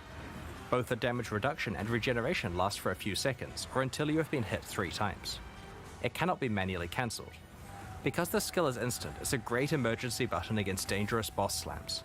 It also makes you count as being frozen, despite Arctic Armor normally making you freeze immune. Having another way to self-freeze may be of interest to a few mad scientist build creators in the community. Val Lightning Arrow fires a barrage of piercing projectiles that cause lightning to strike nearby targets whenever they hit an enemy. After a short amount of time, or when they collide with terrain, their arrows randomly change direction and continue flying. This occurs a number of times before the arrows expire. Each arrow can hit the same target once per redirect. Because the arrows travel for a set time before redirecting, rather than a set distance, projectile speed modifiers affect the distance traveled. High projectile speed lets you clear out huge areas with them, while reducing your projectile speed increases the chance of them hitting the same target multiple times. With very low projectile speed, the skill can hit a single target 20 plus times. Val Reap conjures a ring of scythes that deal damage to all enemies in a circular area. The scythes leave behind a pool of blood that deals heavy physical damage over time to enemies standing in it, and for a short duration after they leave it. Val Reap instantly grants a large number of the blood charges used by normal Reap on use, as well as temporarily higher maximum blood charge capacity, substantially powering up the regular version of the skill. Path of Exile Crucible introduces 5 other Val skills we'll reveal over the next week: Val Animate Weapon, Val Domination, Val Ice Shot, Val Rejuvenation Totem, and Val Firestorm. This expansion also introduces more than 10 new unique items. There are 3 in particular I'd like to show you today. Blood Price is a unique helmet that has a new effect, reserving enemy maximum life. This does exactly what it implies, causing nearby enemies to start at 92% maximum life. While this increases your clear speed against all enemies, it's especially useful against bosses. The helmet's drawback is that it reduces your maximum life, but provides decent life regeneration and block and stun recovery to counteract this. Tainted Pact is an amulet that causes chaos damage over time to heal you while you're leeching life. While the amulet provides a decent amount of life leech itself, it'll certainly require a few tricks to unlock its full potential. Widow Hail is a unique bow that is different from any other bow in Path of Exile. As a weapon, it does basically no base damage and doesn't grant any stats of its own, but it does dramatically increase the power of mods provided by your quiver. Needless to say, this could produce some pretty ridiculous outcomes with good rare or unique quivers. We'll reveal some of the other new uniques over the coming week. Ruthless is a game mode that we released alongside the Sanctum expansion late last year. It's designed around extreme item scarcity and is challenging because you're constantly behind the item power curve. So far it has found a very passionate audience of players who love how rewarding item drops feel in such an austere environment. We have some small improvements to Ruthless and Path of Exile Crucible, crafting feature set, so we have enabled Eternal Orbs to drop in Ruthless, albeit extremely rarely. Ruthless now has its own set of challenges to complete. Like the ones in early Path of Exile, there were a total of 8, and they're very difficult. Like we've done in the past, we're hosting a boss kill event at the start of the Crucible Challenge League. It'll be held in Ruthless Hardcore Solo Self-Found, and will require you to kill both the Uber-Searing Exarch and the Uber-Eater of Worlds, making it by far the hardest event we have ever run. The first place winner will get to work with our design team to add a new unique item to Path of Exile. They'll also receive a transferable Ultra VIP ticket to ExileCon in July. If they aren't able to attend or already have a ticket, then they are allowed to sell this one as they see fit. Second and third place finishers will receive a transferable VIP ticket to ExileCon that can also be sold at their discretion. If you'd like to enter the event, just create a character in Ruthless Hardcore Solo Self-Found on launch day. Best of luck to everyone. On the weekend of July 29 to 30 New Zealand time, which is July 28 to 29 for much of the rest of the world, we're going to be hosting ExileCon 2023 in Auckland, New Zealand. While tickets to the in-person event are very hard to get, we'll be streaming the entire event for free. At ExileCon, we'll reveal our latest updates on Path of Exile 2, Path of Exile Mobile, and the next Path of Exile 1 expansion. Make a note in your calendar, tell your friends, and don't miss it. The second day of the Path of Exile livestream culminates in a competitive race event between some of Path of Exile's best players. In order to select the 4 competitors, we're going to run qualifier events during the months of April and May. The winner of each event will receive a VIP ExileCon ticket, return flights to Auckland and accommodation, and will compete in the race event live on stage. All 4 qualifiers in the final event will be run on the 3.21 version of Path of Exile, which has received a fair amount of early game balance work that will change the racing meta quite a lot. You'll be able to read more in the patch notes. Once 3.21 releases next week, you'll be able to solve the new meta, practice hard, compete in the qualifier events, and hopefully win your place on stage in July. Alongside Path of Exile Crucible, we're introducing a few new types of microtransactions. An example I wanted to describe today is that of mannequins.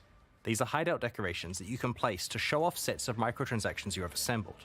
You can equip them with your spare micros and pose them in various ways. It's also possible to swap your entire outfit with a mannequin's one, which lets you easily store micro sets to be retrieved later. Other new microtransactions coming up include wrapping paper, which lets you gift wrap items to hand to other players, or even drop in town for random people to pick up. Today we're launching 2 new series of supporter packs, the Lithomancer and Enchanter packs. Each tier contains the pack's full face value and points, alongside several exclusive microtransactions. These packs are only available for the duration of the Crucible League, and will leave the store forever when it ends. As always, the microtransactions in these packs are purely cosmetic and do not affect your character's power or progression in any way. The Lithomancer series of supporter packs contains 6 exclusive microtransactions. The Tunnel Bear isn't just adorable, he will also take the place of the Crawler in Delves, lighting your surroundings and laying down cables. Apparently, this is what happens when your bear gets into a kilo of sulfite. Might explain what happened to Nico. The Ring of the Demon Slayer attempts to exorcise rare and unique demons when you hit them. The souls of defeated demons are banished to the depths below.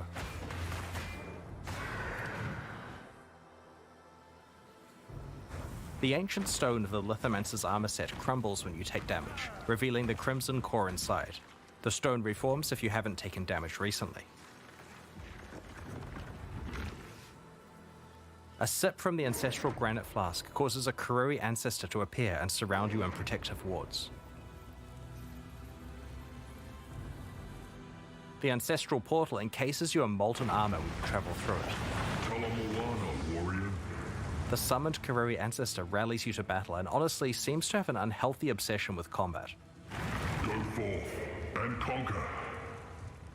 Ever want to practice running away from volatiles? The gunpowder foot attachment straps explosives to your legs, dispersing lit gunpowder behind you. Be careful, you can only outrun it for so long before it catches up. The Enchanter Pack series also has 6 exclusive microtransactions. The Parrot of Exile pet parrots your exile. We'll just let it speak for itself. It would be wrong to do that here. Wrong. I need more mana.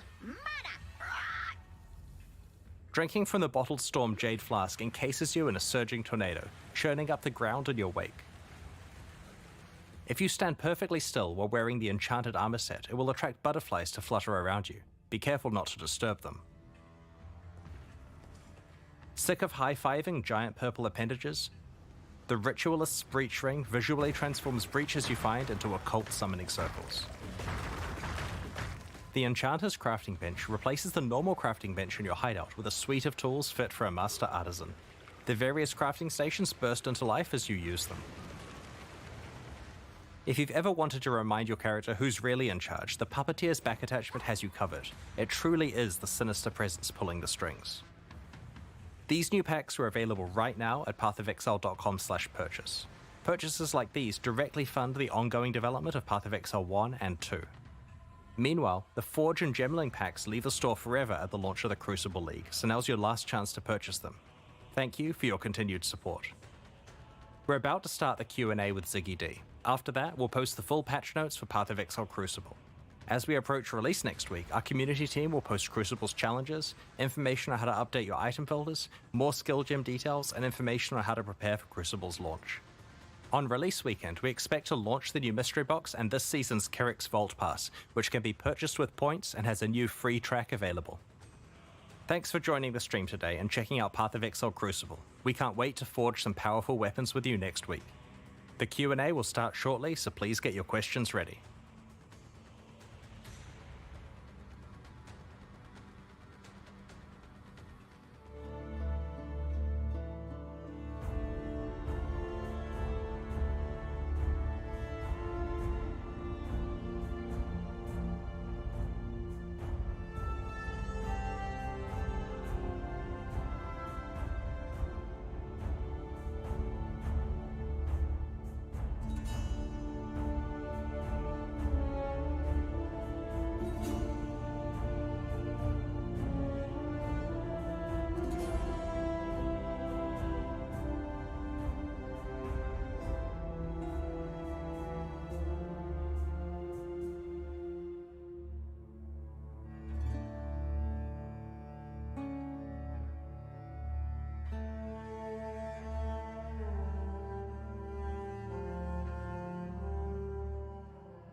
G'day, Exiles. Ziggity here. Welcome back. I'm joined here once again by Chris Wilson. How you going this morning, Chris? Going well, thanks. Thanks for hosting. That was a pretty spicy, hot reveal stream. The final one before ExileCon and the last reveal apart from ExileCon's reveal for PoE1 potentially.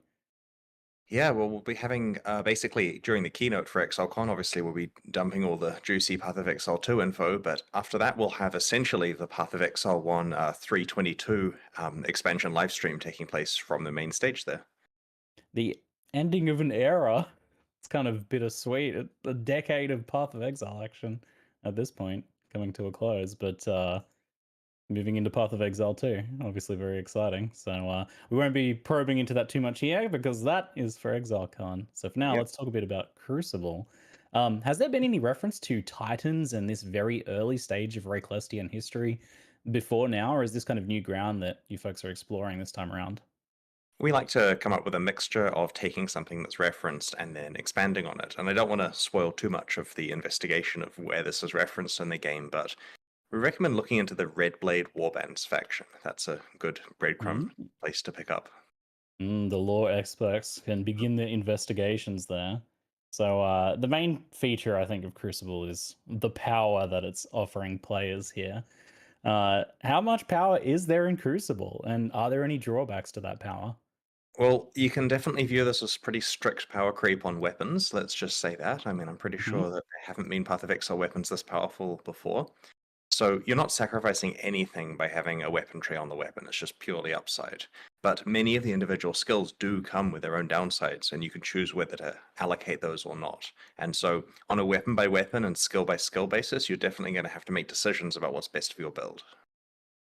When it comes to designing like power that has drawbacks versus doesn't have drawbacks, how do you decide which route to go?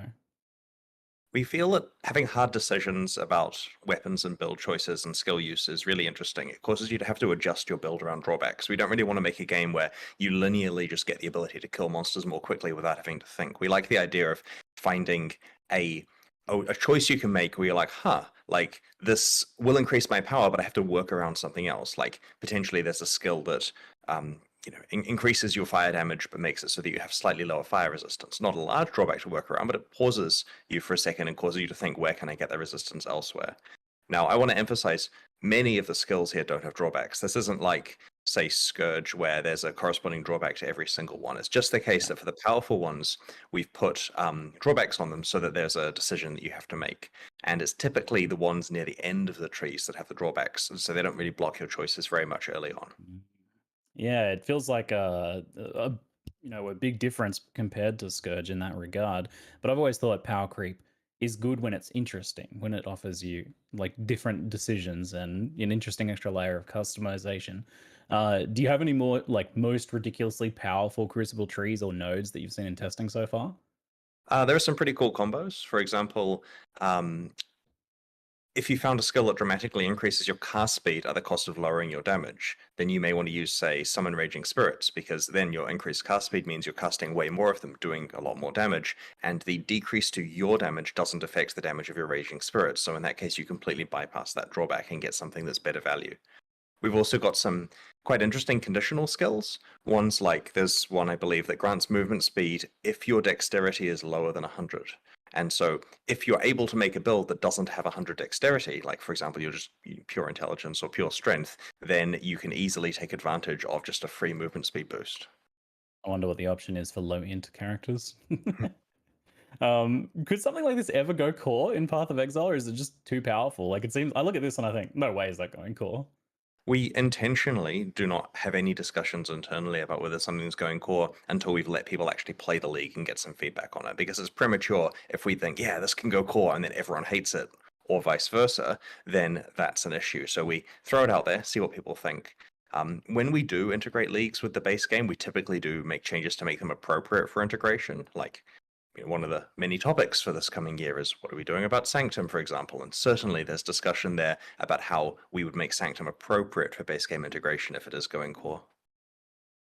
With the these items having these crucible trees and everything, maybe the league doesn't go core, but these will go to standard in some capacity. Will they work in standard? How will that work? They will work in standard, Ooh. yes. So you can There you rip them from hardcore to standard right away. go. Now, It's gonna be it's good fun.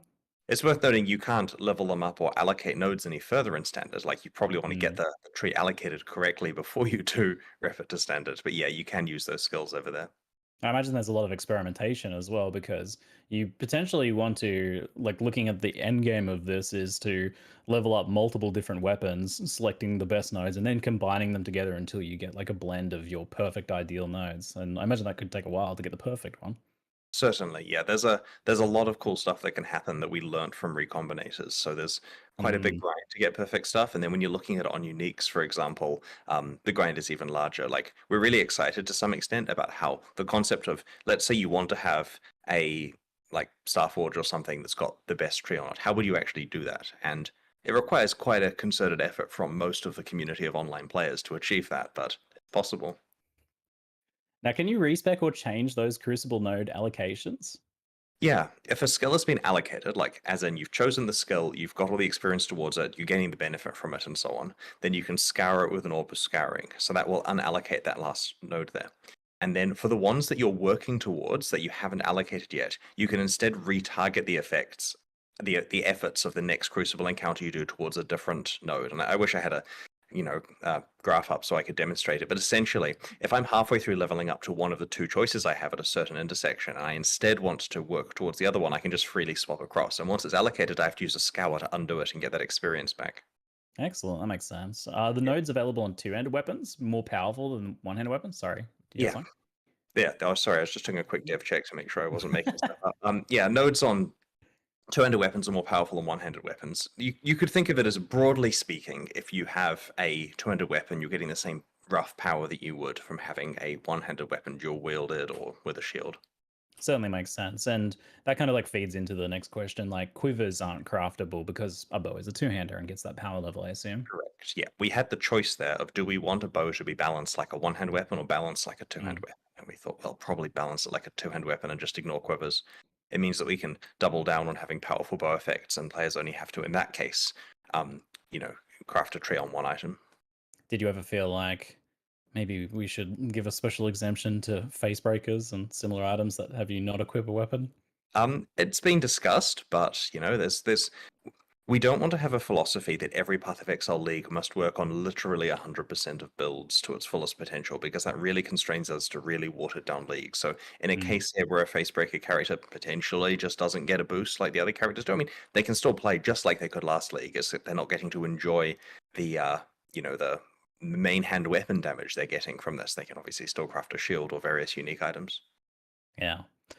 Now, are crucibles like these passives specific to weapon types? I assume bows and melee weapons will have different nodes because they want different things. But what about like swords compared to axes or minion ones compared to non-minion ones? Yeah, so essentially weapon types do have mod restrictions. So the examples you give are reasonable. The bows and melee weapons have different ones. Minion ones, caster ones, bows all have their own special passives. I believe in Path of Exile there isn't a lot of direct difference between swords and axes that would cause there to be many skill differences here. So those ones are very similar, but we have tried to make sure it's all sensible. You're not going to get stuff on a weapon that's irrelevant to that weapon. Great. Will that unique Crucible helmet, the Elabin's Visage, just have a mixture of everything, or how does that work? That one gets shield ones. Oh, okay. So shield probably, I assume, then has a more defensive oriented. Yeah, I believe that it gets shield ones, but it can't give you like static local block and various other bits and pieces that wouldn't work very well. Now, on unique items, once you add a Crucible tree to a unique item in the Primeval Remnant map, can you progress the tree and unlock nodes in regular Crucible content encounter, or do you have to keep doing the maps?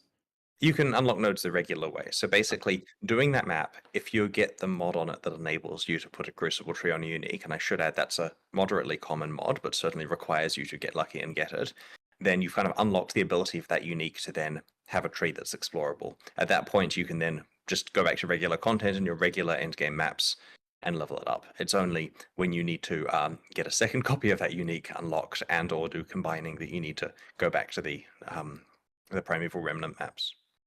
Now, viewers are always looking for clever ways around the system. I saw one that was if you take a item that already has a Crucible tree and chance it into a unique, does that bypass the Primeval Map requirement? Or are you locked Yes, from doing it that? does. It Does. does. Oh, okay. There you go. Chance orbs going up. Any solution here that involves more gambling from the players is happy with us. Okay. Now we have some chat questions on these topics as well. So, Crucible interaction with mirrored and corrupted items. Can you do anything with those, or are they locked out? Okay, so there's some fun stuff you can do in the higher tier version of the endgame map, the one that's really hard to get. And an example here, and we don't want to spoil too much, but an example, I believe, is that there is a mod which enables you to use. Is it a mod or a base property? It's a mod on the map item. Right, a mod on the map item that enables you to interact with corrupted items, for example. And so there are exceptions that you can bypass. I still believe you cannot do anything with mirrored items, right? No, but if you mirror an item, it copies the tree. Yeah, so mirroring an item does copy the tree, but once you've got the item mirrored, it's unmodifiable. Okay, will you? This is a question I think for Ruthless. Will you be able to imprint Crucible trees? Yes, I don't see why not. All right, cool. Will Dancing Dervish benefit from the passive tree while the item is disabled? This is kind of feeds into questions like about energy blades and things like that as well, where you've got weird contextual changes in how a weapon is used and classified. We certainly had bugs related to putting energy blades in the Crucible. That was a fun time. Yeah, the answer- Always, that was pretty- always. Energy Blades doesn't work. I'm not sure about it. Yeah. We'll have to look into it. I mean, I'm certain the QA team have gone through everything and fixed it all, but that wasn't percolated up to me. But we'll make sure the sensible outcome applies. Talking now about trade a bit, how will trading items with Crucible trees work? Will you be able to search for nodes on the trade site?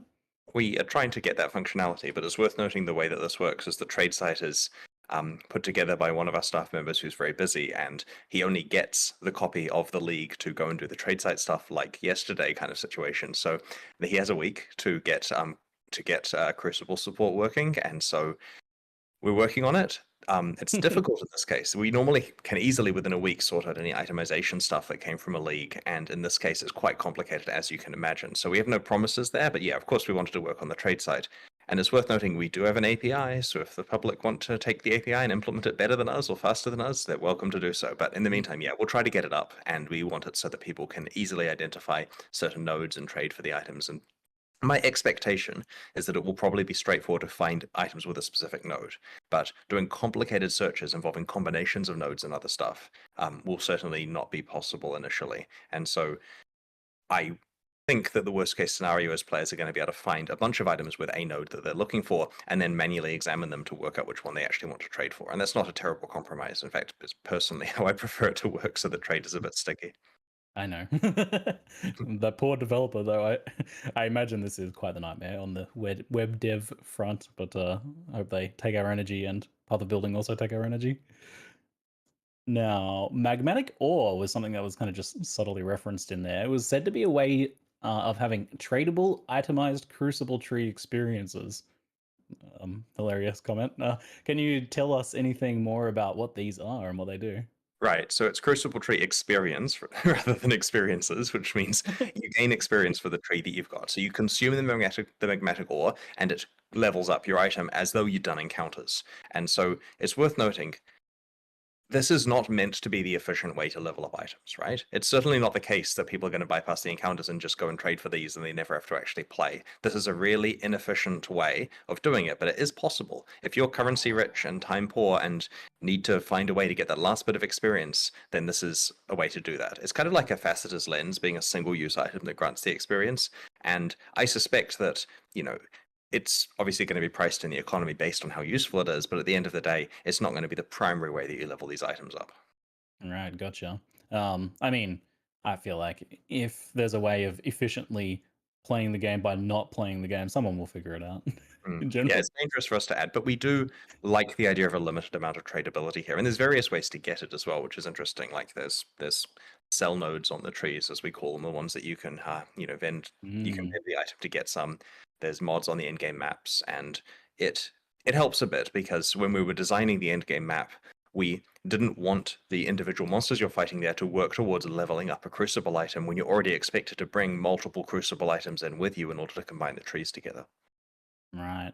Those nodes that allow you to vendor items for different rewards, it's a clever solution to the problem of why engage with the mechanic if you don't have an item that you actively want to forge right now. So how often do you find these nodes, and are they always substantial rewards, or are they some smaller ones as well, like a few Alks or a Chaos Orb?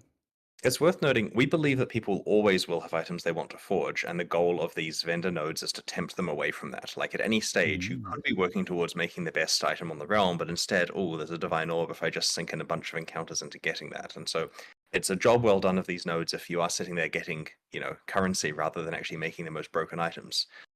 Having said that, we suspect people will work out the value of the broken items and realize those are worth going for. In terms of how often you find them, they're mostly in the end game, and they're not too common. Like you're not going to be sitting there with a stash full of them, trying to just swim in currency. But at the same time, you'll probably have access if you need one, and you don't have a thing you particularly want to focus on at the moment. It's just so encounters don't feel entirely wasted. There are also some cool little tricks and combos that we aren't going to delve into, but it's worth having a look at that. In terms of what types of currency, it's various currency, starting at mid-tier stuff. If you do find things like Chaos Orbs, they'll be in larger quantity, and you'll have to do the math of basically how much experience am I getting versus what the currency payoff is versus what other opportunities I have for my time at the moment. And it'll be straightforward to work out which ones you're wanting to do and which ones you're wanting to trade away. On the maps side of thing, how rare are those like geodes that you can crack to get those maps, the like end game content of this? So there's two tiers, and it's worth noting the acquisition here is subtly different than the way we normally do these maps. Like, these are always rare, and they come through this stacked deck like currency item, which is the geode that you crack open. And because it comes through the currency item, your ability to find rare items doesn't affect the rate that you find these. Like, you're getting just currency essentially to get them. And then there's the unwrapping experience of seeing what the mods are on it. Now, the lower tier one is something you'll certainly play in maps often, right? Like it's, you're not finding it every map. Maybe you're not even finding it every 4 or 5 maps, but you are finding it pretty commonly. So you're getting a lot of access to combining trees together. The higher tier one, on the other hand, is harder to get because that lets you do some really interesting stuff. So that one is certainly pitched quite a lot rarer than the first one. And you're being pretty coy on these maps and what they entail and what the higher version does now. And this is for a few reasons, right? Like, first of all the rates I'm talking about here, like, they're changing in this last week. This last week is the point where we massage it from being this works and is cool into a fine machine that works perfectly with the right, economic implications and so on. We're starting the alpha shortly, like, in 10 minutes kind of thing. And that's going to give us really good feedback there. We've got a week of iteration now that everything is working and great, and so things will change. There will be more mods added, there'll be mods removed. And so if I go into too much detail of listing every mod, it's just going to be wrong a week from now when we've had time to really hone it. Fair enough. Let's talk a bit about the challenge of this league. So, the longer you channel the Crucible Forge in a map encounter, the more dangerous it becomes. What makes the monsters dangerous here? So as you channel it, more monsters are spawned, and they combine into larger, more impactful monsters. So higher tier monsters here, we've got an internal tiering system. The higher tier monsters are generally more likely to be magic, rare, or unique. And the longer you channel, the more damage and damage reduction every monster gets. Also, more difficult encounters are more rewarding. So generally speaking, play the hardest encounters you can.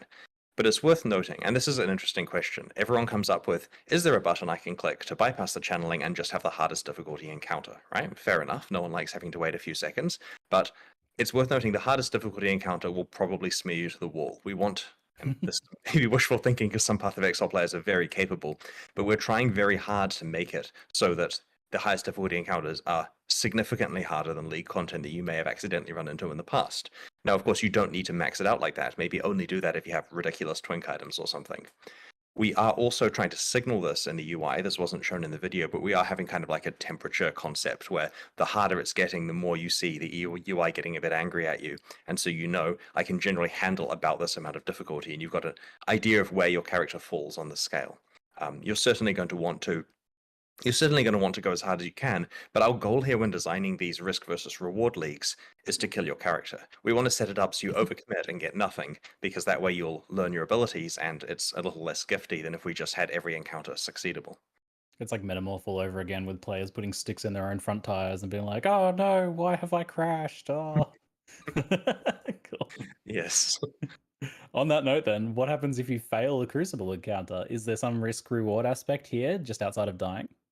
You only get the Crucible tree experience if you complete the encounter, but your item is not at risk. We went moderately safe with that. So essentially, if you make an encounter that's too hard, you might lose experience on your main character or lose your hardcore character or something if you die. But realistically, the only thing you're practically missing out on is finishing the encounter to get the experience. Now, I noticed on the Primeval Remnant map teaser, there was a mod players cannot suppress spell damage. I know the intention is to make these maps very challenging, but how do you approach making monsters harder versus disabling aspects of builds or hampering the player when it comes to designing difficulty? So the mods on the maps are meant to be very dangerous. Like we picked mods here that are like expedition remnants almost. Like we want something that's very challenging. But you get fewer of them than on a regular map because half of them are upsides. So 6 modded map here has 3 upsides, 3 downsides. And the downside ones, some of them will raise the difficulty of the monsters, usually by a bunch, and some of them will hamper your build's defenses or potentially make your build not work in the map. But it's worth noting that stuff like spell suppression is more of a hampering your defenses than saying you can't kill monsters. So certainly going into a no spell suppression map when you rely on it takes away one of your defensive attributes, like be careful about that, but it's not necessarily completely breaking it for you. You're going to have to make decisions about which to play. And we strongly prefer that way of designing it. If we have to make it so that every map is playable on every character without really imposing any difficulty, then it just becomes a bit of mush. And so, in this case, you will occasionally open a geode, look forward to doing the map, and realize it's better for your friend to do it, and maybe you'll trade with one that you can do. And if you're playing an SSF and don't have the ability to trade, then you just have to make decisions about whether you run it or don't run it as the other option, or run it carefully, or make another character and play that character in that map to get value from it, and so on and so on. All right. I always have to ask, party play, how does it work in Crucible? So it fully works in a party, everyone gets experience. Ooh. Basically, you must channel an item at the encounter at least a little bit to be rewarded for it. So there's the molten circle, as you've seen, and basically the players step inside and you choose an item and channel it. And all the channeling makes the encounter harder and more rewarding and so on. And as long as you've contributed at least a second of channeling or whatever, you're going to be taking part in it. Once anyone who is channeled steps outside of the molten ring, a countdown starts which will trigger the encounter. And it's worth noting that throughout maps, that means you can fully engage with these without any problem or loss. Like, sure, maybe, some annoying party member will make the encounter way too hard for everyone, but they have the ability to do that elsewhere in the game too. In endgame maps, each map only allows the map owner to use its crafting benches. So 1 geode equals 1 map equals 1 craft. You can bring your friends, they can get stuff from it, but they can't use that craft unless they contributed the map. Some more questions from chat. How does item level and map tier affect Crucible? Can I quarry farm item level 86 weapons, they ask? All right. Low level areas have way less Crucible experience. So low level areas give quite a lot less Crucible experience. There's an exponential curve on that to encourage you. Like, if you're playing somewhere 10 levels under you, you're certainly going to have a much better time just doing it in the maps that you're playing. Any other aspects that are worth mentioning? Item level affects how much experience it requires to level up. That's true. So the item level does affect experience costs for hitting certain skills. And of course, I believe that certain skills are gated behind certain levels as well, right? You really do want to be playing higher level stuff. Like maybe there's some niche place where you can get access to a certain skill and it isn't too expensive to get it and you can quarry farm more efficiently, but you're kind of wasting your time doing that compared to just playing the maps that in an old version of Path of Exile, where map scarcity was more of a thing, like in, say, Ruthless, where it's actually hard to play maps because it economically destroys you to play too many, then fair enough, quarry farming might be a more reasonable strategy. But I think that in contemporary mainline Path of Exile, you're wasting your time if you're spending too long in the quarry here. Now, the mobs that you spawn with the channeling of the Crucible, are these different to normal mobs, or are they enhanced versions of regular mobs? And either way, are they something that you can turn into a Spectre, for example? Summoner players would like to know. There's a few questions there. So they are actually themed around the properties of the item, which is interesting. Like there's a light correlation between what you've got on the item you're channeling. This is some subtlety here, but they are special. And in general for these leagues, we try to draw monsters from the pool that are in the area, or at least, the models of those monsters, just for memory reasons and so on.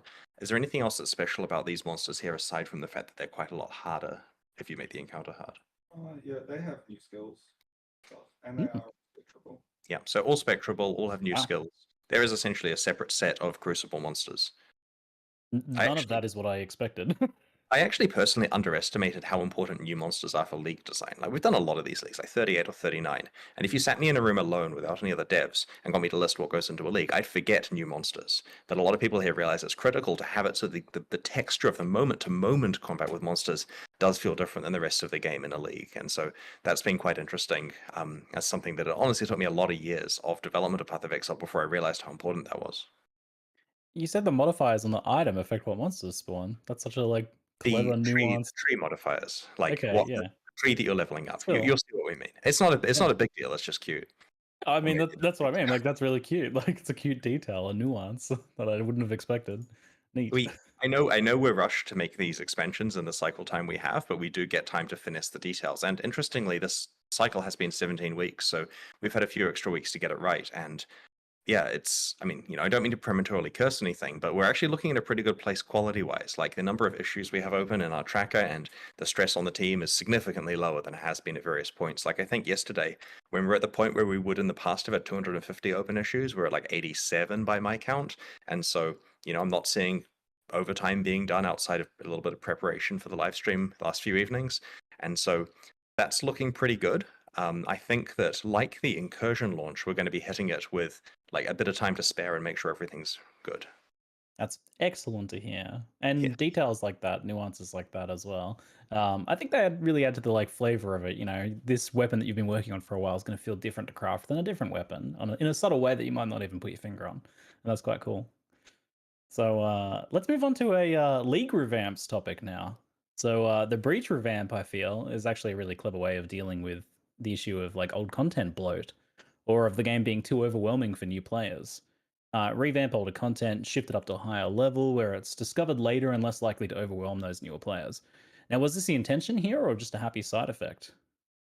It's a happy side effect, but one that we definitely acknowledge. So the basic way that the breach revamp happened was we started by saying, man, there are a lot of splinters in breach, and it feels crap to click on every splinter, and they kind of are worthless because you're working towards a breach stone when you pick up a bunch of them, and that breach stone is going to be lower level than you are right now. Like, you're not going to care about that breach stone. You're going to want to upgrade it multiple times before you can run it.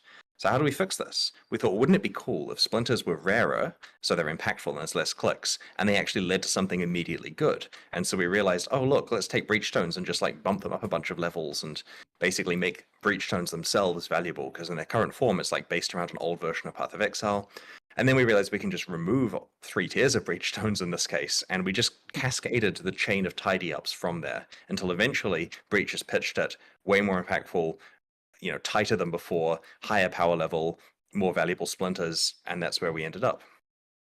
Will you still have to do things like click breach hands in the thick of combat and like pick up those kind of scattered drops afterwards?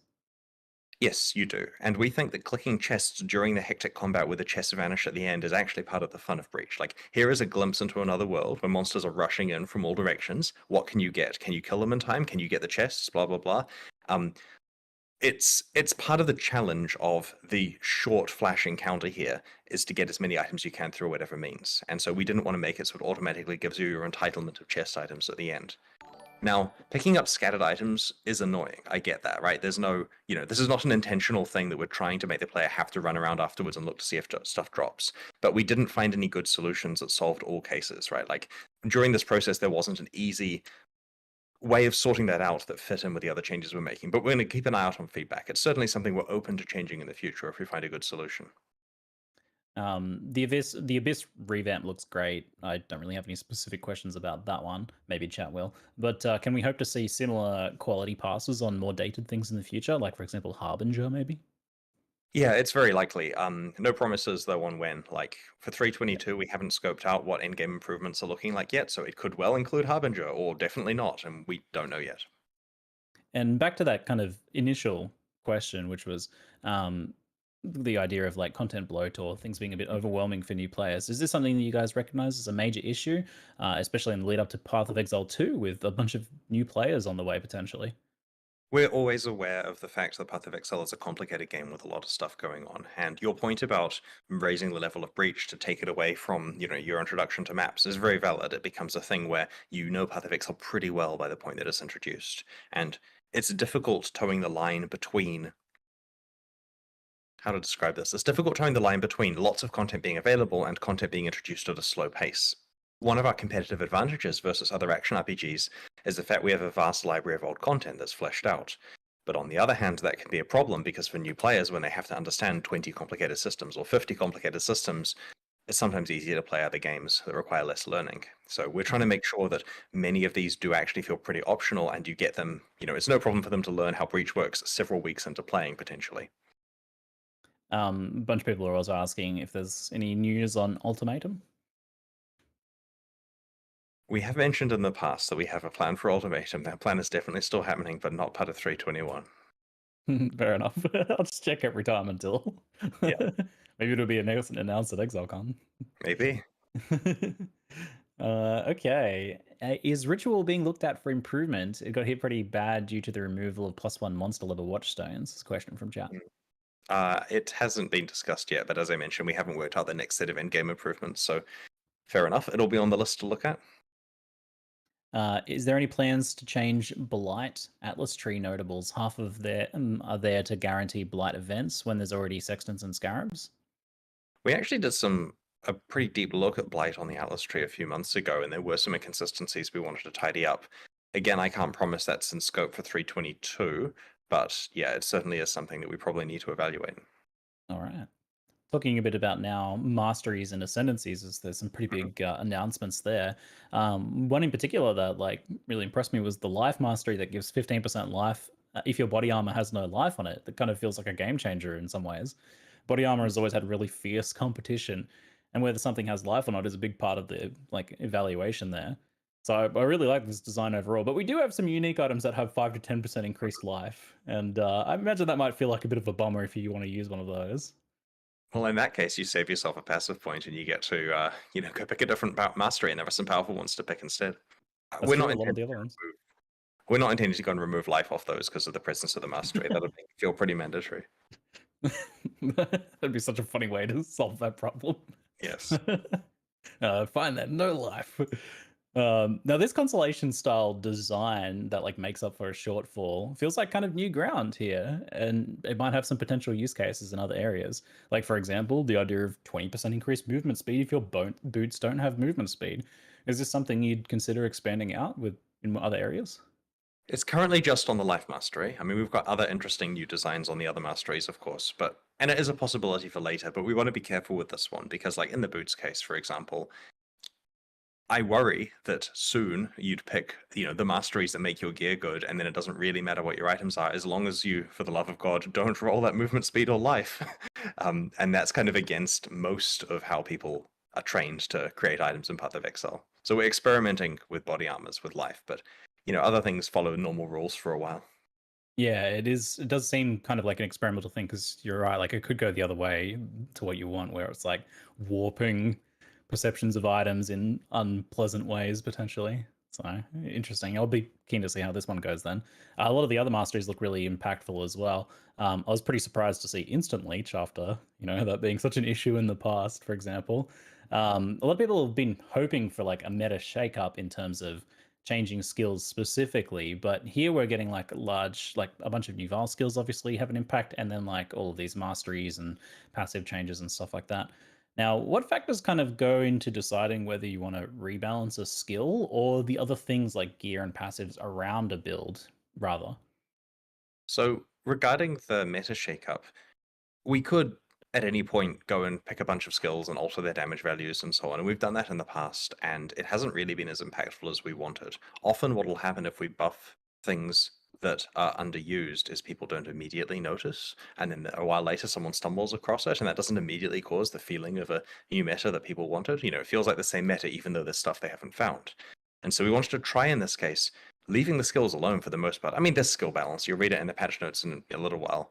But for the most part, a lot of the changes come from the fact that broadly, many of the masteries have been changed. 2 specific ascendancies have been changed. You've got a lot of new Val skills for many, many different builds. And the masteries in particular have a big impact here because they're right in your face when you're doing your tree planning. You certainly see all of these interesting new ways of building. An example is, let's look at stun for a second, right? previously, everything to do with stun in the game was about how do I make it happen less and how do I have it affect my character less, right? Shorter stuns less frequently. There's stun stuff now, which encourages you to get stunned if you want to build that way. There's a passive that gives you adrenaline for like 2 seconds per 100 milliseconds of stun, I think. Is that right? Yeah. So if you can find a way of having 350 milliseconds of stun inflicted on you every 7 seconds, then you've got adrenaline permanently. And sure, that may not even be a good build, but it's a build you could do. And so we're trying with these masteries to cause people to completely rethink how they interact with these mechanics. To answer your question, though, about how what factors decide whether we rebalance a skill or other things, we haven't done a Passover mastery since they were first released, and so they weren't what we would call like modernized. And so before we go and just tweak numbers on a skill, we want to make sure that the supporting systems have been modernized. Like the breach thing, for example, which isn't a meta change, that had been a while before it had been modernized, and so it's sitting there just kind of out of whack with the rest of the game. It's not worth running until now. And so we wanted to make sure the masteries were really good scaffolding for builds before we went to tweak individual numbers. Very cool. I wanted to deep dive a little bit into the design theory behind Saboteur. So I was pretty initially skeptical of the idea of like adding nodes that aren't about traps or mines, the core identity there. But those trigger bots look pretty awesome. Kind of changed my mind a little bit. They're quite unique. How do you go about making sure that the rest of an ascendancy feels up to the task and has some choices for players to make? So, for example, you've got like Perfect Crime, the bots, and Like Clockwork, the cooldowns. Both are really great. And then you've got some other more contextual nodes in Explosives at Work, Expert, and Bomb Specialist. Those are like limited to crit or cold AoE builds, for example.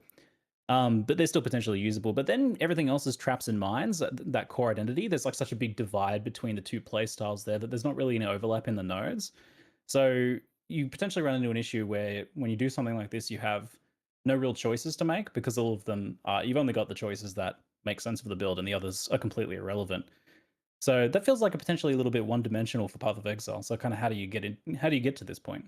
There's been a lot of iteration of a Saboteur, including recently. Like, we had a version in the live stream that we're ready to prepare, we're confident in, and we're good to go. And there was enough internal kind of, it might be perceived as a nerf going on that we went and changed it further, made sure that it was, we were much more comfortable with it, added more.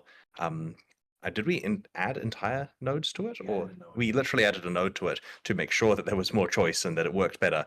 Refilmed the sections of the live stream, got me back in the recording studio to do the voiceover of that, and updated the live stream at the last minute because we want to make sure that the different builds work. And the Saboteur is a little bit of a different experience than before because it now has these other options. But it also, and most importantly, is not the only way to play traps and mines. Our goal here is that if the word trap or mine comes up in your build guide, it doesn't 100% have an association with Saboteur. There are trap and mine builds with other ascendancies now, like with Necromancer, how if you want to use minions, it's possible to come up with minion builds that are on a different ascendancy. And so the Saboteur is the obvious place to go for easy access to trap and mine power, as well as like trigger stuff, right? That's the first point of call, but it certainly isn't the final point of call for people who want to do some really wacky stuff. Yeah, and that kind of like raises a good counterpoint, which is like, while there might not be a bunch of different choices for trigger builds in Saboteur besides the ones laid out, you have all of the other classes to decide. So picking Saboteur in the first place is that choice. So Yes. and fun new playstyles added. The trigger bots are pretty OP. They look awesome. So cool.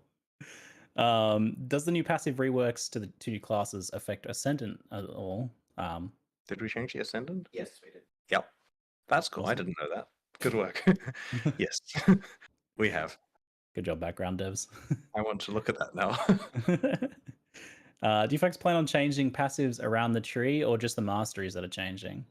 Yeah, there are passives that have changed around the tree, Yeah. right? Yeah, there's new clusters, and I mean, the patch notes, which will be posted as soon as we stop talking, have all the details, but it was mentioned in the live stream too, just in passing. Like how I mentioned early game balance changes, and then everyone comes to me and says, why are you not talking about the early game balance changes on the live stream? Yeah, sure. there was life deal. recovery clusters. There was a few new clusters scattered around to increase access to masteries, and there was +1 projectiles. Yep. So that was pretty spicy. Okay. Here's a question about Sab. If Sabo trigger bots trigger your spells on them, how do those trigger bots cost mana to trigger? Like, do those spells cost mana? Like regular triggering, right? Yeah, it's just like regular triggering. The difference is There are 2 trigger bots, they run at the enemies like you'd expect, it triggers from both of them, and instead of just purely doubling your damage and moving it onto the enemies, there is this minor damage penalty so that it's not quite, literally double damage, but still obviously is a big boost. All right. Let's talk about a couple other random questions. You mentioned a fair amount of early game changes that changed the racing meta, though this is the sort of thing that affects everyone. So, what sort of early game changes can we expect? And by the way, Bex, let's slip something involving support gems. Sorry. Yeah. So we actually have another whole skill gem and 3 support gems that we didn't even talk about in the live stream. It's 1 main skill and 3 supports, right, guys? Snipe, Mana Forged Arrows, Prismatic Burst, Momentum, I think? Yeah. So it's interesting how this happens, really, but we ummed and ahed about what to do about the ExileCon races for so long, right? Because we didn't want to just say, oh, look, it's the same Katava kill as last time, go. Because then we get exactly the same race with exactly the same racers, and it's just a repeat of the 2019 event. But at the same time, when we looked at other wacky races we could do, they didn't feel like Path of Exile. Like, Path of Exile Racing is a celebration of how quickly can you play through the game without wacky mods involved. And so people, when we asked them what they liked about watching the races at ExileCon, was the fact that the races are doing everything that the normal players are doing just so well. Like, they're just so optimized with their stuff. So we wanted to make sure they were playing true Path of Exile. The problem is true Path of Exile is more or less pretty similar to what it was in 2019. So we said, well, what if the racing strategy is different? What if we just went and improved the early game in a way that doesn't have significant impact on the actual meta of the late game, and just did a whole bunch of tidy up in ways that really affect races? And that way, the races can play 321, which is released in a week. We'll do all the qualifiers during 321, and that's also the version of Path of Exile that's live at ExileCon, because 322 is coming out a couple of weeks after ExileCon. So it perfectly fits a consistent set of balance that we can keep the same for fairness. And so many changes were made, and this involved some pretty radical stuff. Controversially, and this is explained better in the patch notes, we've removed the Onslaught support gem from early game situations. Honestly, the patch notes do a much better job than I do of explaining it, but in return, other gems have been introduced which achieve similar goals to it. And so I'd recommend reading the patch notes for the full detail, but there are several new gems which do affect in-game builds, and that they're now options you have available. The favorite one that I was reading about recently was this cool, like, semi-active, semi-support gem, which is called Snipe, which our internal description that has probably been improved since this was written was channel to charge up your bow, gaining stages. Release to trigger 1 linked bow skill for each stage gained. And a few other caveats. Whoa. And so basically you can channel and then release a bunch of bow skills at the same time. So cool stuff like that has come out of this. And yeah, it's, balance changes. There's going to be some nerfs in there. There's going to be some buffs, but they do not have a large impact on endgame Path of Exile. So do, when reading the patch notes, take it with a bit of a grain of salt at the fact this is aimed at the early game. This is interesting because, like, in the past, the idea was talked about of having like some skills that were like the low level ones, and then potentially you would transition them out of it. But it's not something that's really true to Path of Exile very often. Like, most of the time, most things that you can use in early game are end game viable as well. So this is kind of more a design of having some things that potentially are very early game and not really necessarily intended for late game. Yeah. Do you think you'll explore like skills more in that realm in the future as well? And is that, I don't know, something that Path of Exile 2 will feature more?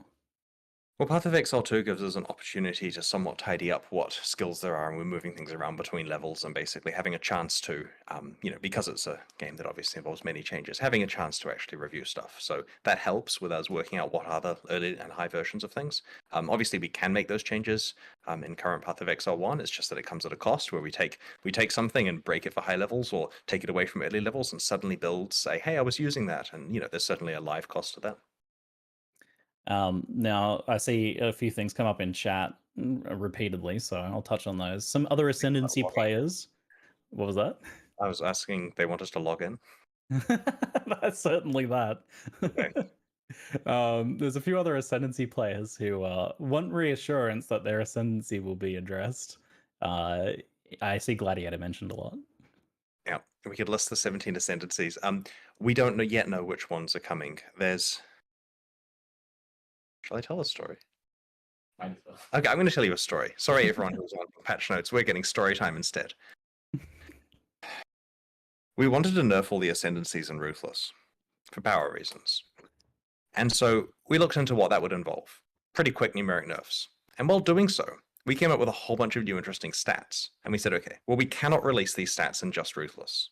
right? Because that would be crazy. The community who already have low patience for any Ruthless stuff that we do would certainly find it unfair that we gave Ruthless a bunch of new interesting tools alongside a pile of nerfs. So we said, why don't we change all the ascendancies in the core game to use these new stats as well? Not nerfing them, just making them like we've done with the Pathfinder and the Saboteur here. And so we started on that. And the plan was to do about half the ascendancies in 321, and then also do all the Ruthless ones at the same time, figuring that's fair because there's enough stuff given to the base game. Unfortunately, we didn't get it to a state where it would actually be releasable. Many of those ascendancies were going well, but they weren't quite finished. You know, the internal feedback was to the point where it felt a little bit like a nerf in some cases, or it felt too much like a buff, or we weren't quite there, and we obviously can't release it unless we've had time. So then we had a situation where we're really happy with the Pathfinder and Saboteur. They're going great. And all the Ruthless ones are sitting there with new stats on them. And so we intentionally undid all the Ruthless changes there to stop there being an outcry, and so that we get more time to sit on it and work out what we're doing in the base game. And so the intention is that we do have stockpiled a large number of ascendancy changes from when we get time to do it properly, which hopefully will include many in 322. And we just have to work out politically what we do with said Ruthless changes, because I would love to release them. I mean, they're not quite ready. Like, I'm not saying we want permission to put them in 321, but we're at some stage likely to debut that set of stuff because we do feel the power level of ascendancies and Ruthless is too high relative to items. And so, long story short, in answer to the question of when did the other ascendancy classes get some love, the love is half done. And so, yeah, it's coming. The political intricacies at play here. Yeah, it's just, the problem is, like, while this expansion ended up with a lot of balance changes, and we're not worried about that, there was a time period when we hadn't piled in so many balance changes where it looked like half the work went towards Ruthless. And that's not a good look, because it's done for the purpose of the core game. It's just if you release it in Ruthless first, you just upset everyone for no reason. And so there's a bit of politics with that, but at the same time, we definitely want to make sure that all the players feel equally valued. Since you brought it up, let's chat Ruthless a little bit briefly. Will it have its own unique cosmetic rewards now that it's getting challenges? And if so, how many? It has the same cosmetic rewards as the base game. This is Okay. another case here of trying to go for fairness. You can either earn the cool armor set by playing regular Path of Exile or by playing Ruthless. I don't know which is easier. There are fewer challenges in Ruthless, but it's quite hard to do those in Ruthless. Mhm. So yeah, it's difficult to say. I recommend working out what your capabilities are and doing it in that mode. And there is a different totem flag. So if you do complete the challenges in Ruthless and in the base game, you technically get 2 hideout totems to show that you did. Now that a bunch of people have had a chance to play Ruthless and try it out, there's been some discussion of the difficulty and whether it's a fun type of difficulty or rather where it's just slower. How do you feel about the initial version of how it's played out and the types of challenge that it offers? We really like it internally. It emphasizes how fun items can be to find when you're desperately craving upgrades. Like, I get that it's not for everyone, they don't have to play it, but it's an experience of overcoming scarcity and feeling every upgrade to your character that we think is a really valuable thing. And what's interesting is some people, when playing it, say, to be honest, regular Path of Exile, like baseline Path of Exile that a new player installs, could actually be Ruthless, and they might have a better time than the overcrowded, very complicated mainline version that we currently have. Now, we don't plan to make that change where we swap them around, just in terms of what the new player experience people get, but it is true that if you're sitting someone down for the first time, they get a bit more of a meaningful and less complicated experience playing in that mode. Having said that, it's still an experiment, it's still a passion project that we're tinkering away with, but it also educates us a lot on the appropriate balance for item mods and how, like the fact that Eternal Orbs could come back, for example, is a realization we made that was actually pretty cool, and looking at the consequences of the different types of crafting and how they interact has been very instrumental for us. And this is all important because we have to get this stuff right with the upcoming Path of Exile 2 balance, right? We have to make sure the Path of Exile 2 is balanced as a great game from the start. It's almost like it's a useful dev tool more than anything in that regard. Yeah, and there's a growing community of people enjoying it, which is why we've got the boss kill race happening in Ruthless. I know that'll be controversial to some players who don't particularly want to play it, but they weren't going to win that race anyway, right? Like the people who are going to win that race know why we're putting it in Ruthless. Oh no. Damn. We also don't know if it even is winnable. Like, to emphasize here, Ruthless, Solo Self-Found, Hardcore, both pinnacle bosses, right? That's hard. Yeah. There's a ticking clock before those ExileCon tickets aren't valid anymore, right? The event. It would take me that entire time to get there, that's for sure. For my own experience, a lot of the early game feelings I had echoed what you were talking about, with like the changes were very effective in making you really like feel gear upgrades and think about how you play your character, and those sorts of challenge changes were really effective. For me though, where it fell apart was actually at that end game, where the scarcity, the economy, and the map drops were so slow that even when I felt ready, I couldn't really progress in endgame at a what I felt like it was a reasonable pace. Even dedicating the entirety of my currency supply towards maps, I was still kind of blanking and dropping back down to low white tier maps. And I've seen plenty of people break through this wall, so it's certainly possible, but it is slow, and it bears mentioning, I think. How do you feel about like the end game progression there? So we've made some adjustments to this in 321, but we don't want to overshoot the mark. Like, we don't want to just dramatically swing something in a way that makes maps sustain too easy. It is intentional that maintaining the highest maps requires significant economic sacrifice in Ruthless, which, as you say, some people can break through, but it's essentially the case that you almost have to just pay, a very high price to be playing red maps repeatedly. And that's in the right direction for Ruthless, and we do want it to be a little more accessible than it currently is. So I'm hoping the changes on 321 do help a bit there, but we'll keep nudging it. We just don't want to accidentally get it to the point where everyone's got expectations of sitting in red maps like they do in the base game. All right, so potentially some smaller changes there, fine tuning things out. The Atlas tree is different in Ruthless. Chat wants to know if we'll be getting gateways there as well. Yep. Cool, very nice. We have a random eclectic mix of chat questions now, so I'm just gonna jump straight into these. I have not seen what they are yet, so let's have a go. Lucky Dip, do we need to equip the weapon to level it in Crucible, or can we use any weapon in our inventory? It has to be equipped, but it can be on your weapon swap. The intention here is that you can't be playing, say, a bow character and have some really high level wand that you're necessarily working on without sacrifice. You are making things for you. And this is also so that you're guaranteed to be carrying the item around with you. You're not having to sacrifice inventory space for it. There's a bunch of things that went into that decision, but essentially, yeah, stick the item on your weapon swap if it's not the primary one you're currently using. Does that work if the item's disabled? Because you can do some stuff where you like put an Astramentus on and then equip the item and then take the Astramentus off and it goes red, but it's still equipped. We'll find out. Okay. Now chat's just doing the classic Q&A thing where they're spamming melee ?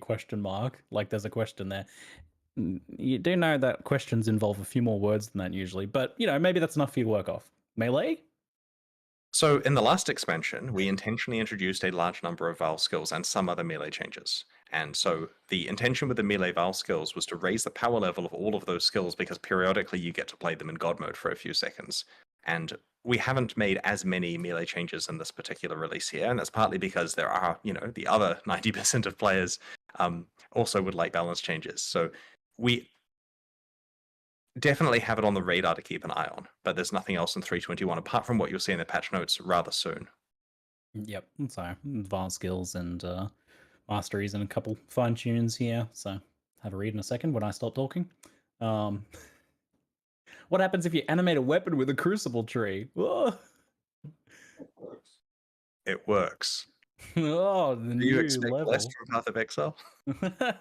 No, I expected it to work actually. Yeah, I'm impressed because I imagine there's some complicated things there. But I shouldn't have done a dev check there. I should have eye contact with the camera. It works, and then quickly, confident. they scurry to make it work. Even things that like allocate passives, does that work? Because they don't have a passive tree, right? Surely those don't work. There's the ones that make sense for it to work will work, but I don't think. I'll like Master Fletcher, for example, right? Oh. It should work. It should work. Like, at the end of the day, right? Animated guardians and animated weapons are just like entities that get stats, right? Like, if you give an animated weapon +1 arrows or something, it's going to fire +1 arrows, like a monster would, like the player would. Yeah, but you're giving it a passive that then gives the +1 arrows. That implies they have a passive tree. Does that imply they have a soul? Oh, it's technically that we're not giving it the passive. We're giving it the stat and we're calling it the passive. But we're Okay. getting into like internals here. Maybe we are giving. Anyway, we're fine. It'll work. Do animate guardians have souls? That raises ethical questions. Some It players. does. Oh god, okay. Does things like pack size affect Crucible? I assume map modifiers will in general, right? So here's an interesting one. The items that are shown in the live stream do include pack size on those the rare maps there, and that doesn't affect the Yeah, so in the in-game area, pack size doesn't exist. In regular maps, pack size does influence the value of the monsters being spawned. Right, okay. Yep, so the bit I was getting at was more of a side point, which is that pack size doesn't exist on the endgame maps that, the Crucible specific ones. The pictures on the live stream do show it. That's because we hadn't removed it at that stage, and this is because it had no way of really juicing up the size of the encounters you're finding there, so we went with quantum rarity instead. With regard to the base game, if you get pack size on your maps, it will increase the value of the Crucible monsters and their encounters, so it is beneficial to have it. Once upon a time, GG entertained the idea of permanent skin transfers, destroying an item to create a permanent NTX. Is there any word on this, or has it been abandoned as unfeasible? It's hard, and we haven't done it yet, but it's certainly something that we don't have philosophical problems with. Okay. All right, chat. You been spamming anything else? I'm going to go log in soon. Yeah, log in. Is that the spam? Play some Crucible. It's still typing melee.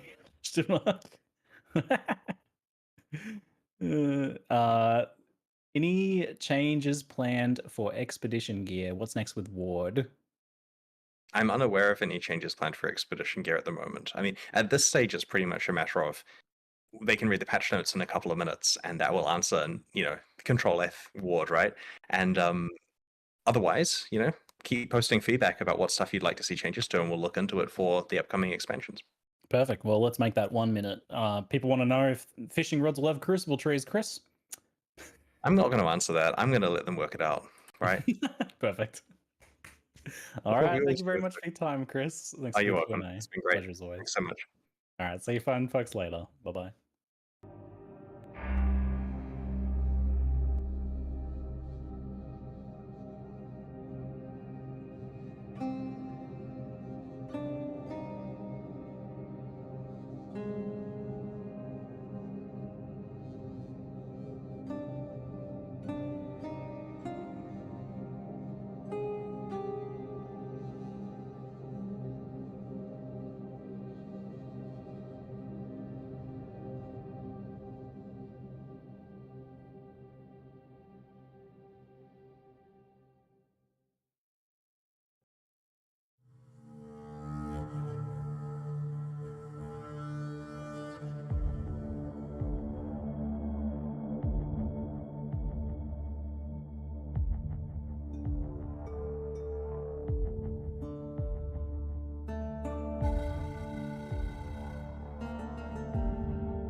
You guys got the direct link? Direct link? All right.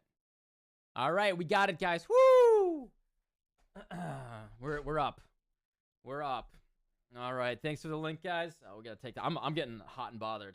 We're taking this off. All right. All right. I'm searching for fire trap right away. Oh no! Oh, 0 out of 0 fire trap. Pew pew pew pew pew pew pew pew pew pew. Raid? Was there a raid? Who raided? Welcome. Sorry. Who raided? I'm sorry. All the alerts are turned off. All the alerts are turned off. Who raided? I'm sorry. Welcome everybody. Oh, Path of Exile raided. Wait, hold on. What, we got the Ziggy D? The Ziggy D Path of Exile raid? Oh my god, sorry. I have the notifications are turned off. Welcome everybody. Holy cow. Yeah, notifications are turned off. Welcome. Sheesh. Well, dang. Welcome everybody. Tell us a story. Well, the story is we opened up the patch notes. Yo, thanks. Welcome everybody. We opened up the patch notes. I pressed Control F, typed in fire trap. I see 0 out of 0. Yo, I am excited. Yo, Path of Exile, welcome everybody. Big hype. All right, yeah. Huge. Oh my god. Oh my god. You like the story? Yeah, the story is we just watched the league announcement for an absolutely ridiculous cracked as hell league. And I can't wait. I can't wait, man. Yeah, thank you everyone for the primes and the gifted subs. I'm not going to be able to thank you guys enough. Welcome so much. Oh man, we're cracking open a box of Pinot Noir, as we like to do, and we're going to read through the patch notes. All right. Yeah, I'm not going to be able to read all this, guys. But thank you. Welcome everybody. Of course, a box of wine. We are refined folks around here. Search Bane. All right. Search Bane. Fixed a bug where Hexbloom support indicated it could support Bane. Oh.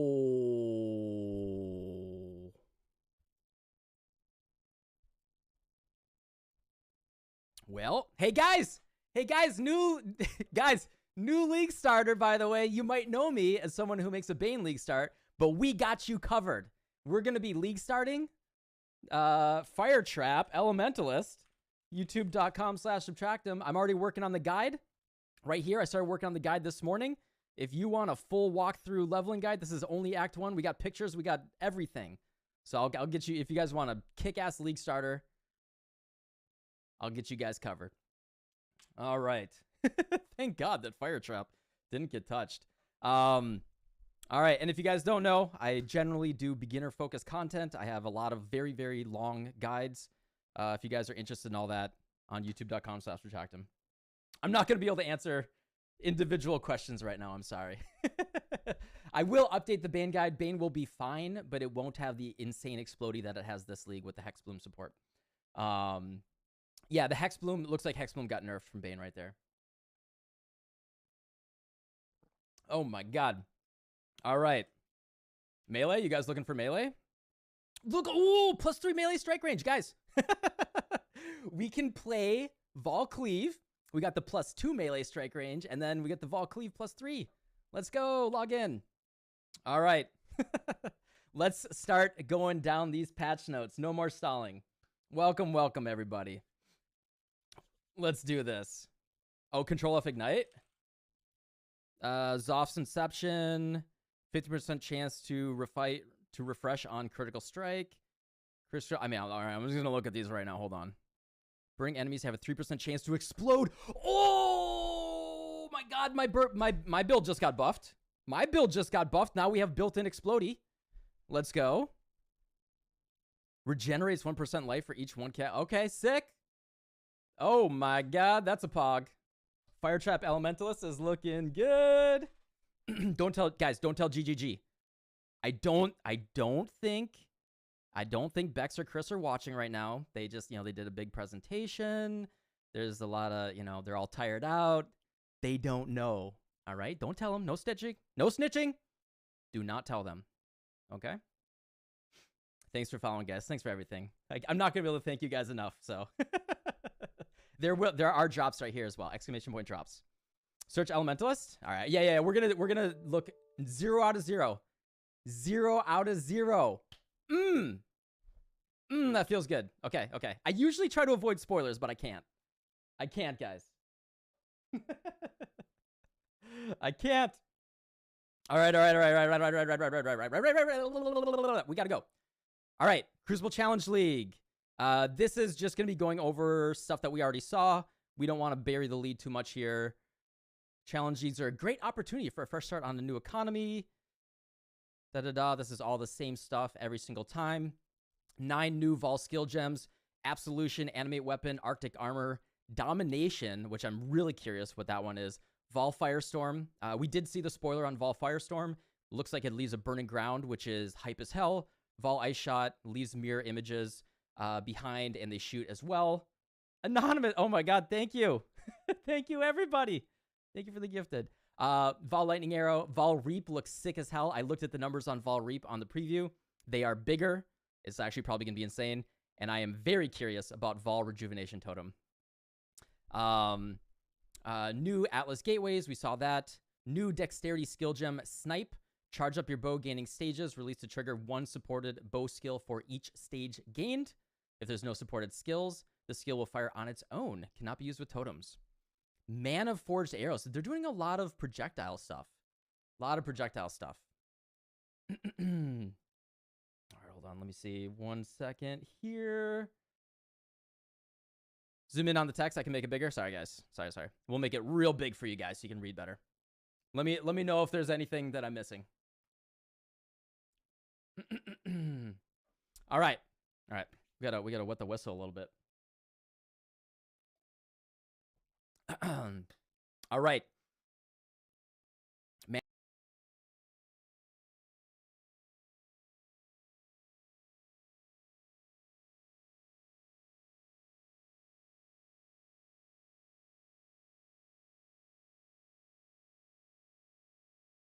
Shit, sorry. Before I was muted.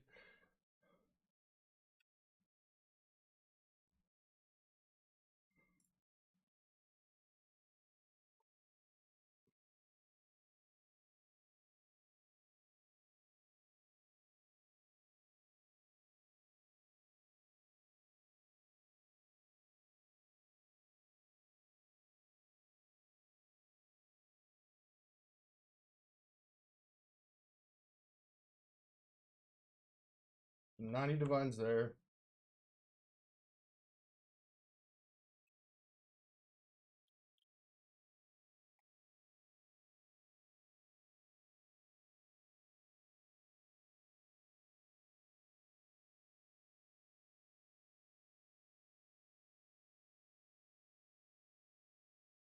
Hundred and 10 divines.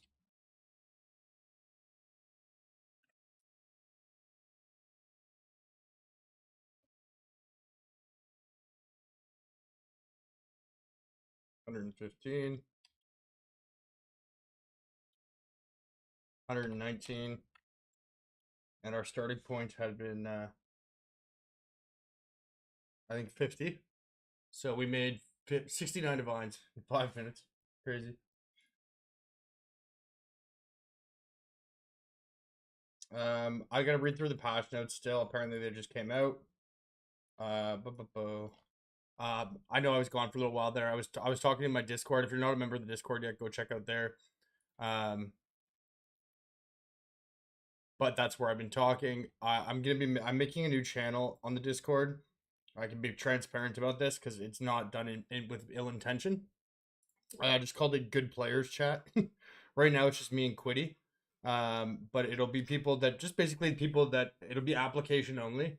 But that way I know everyone who's in the channel knows what they're talking about. There's 3,500 people in the Discord now. And so a lot of people, share opinions and thoughts and excitements and blah, blah.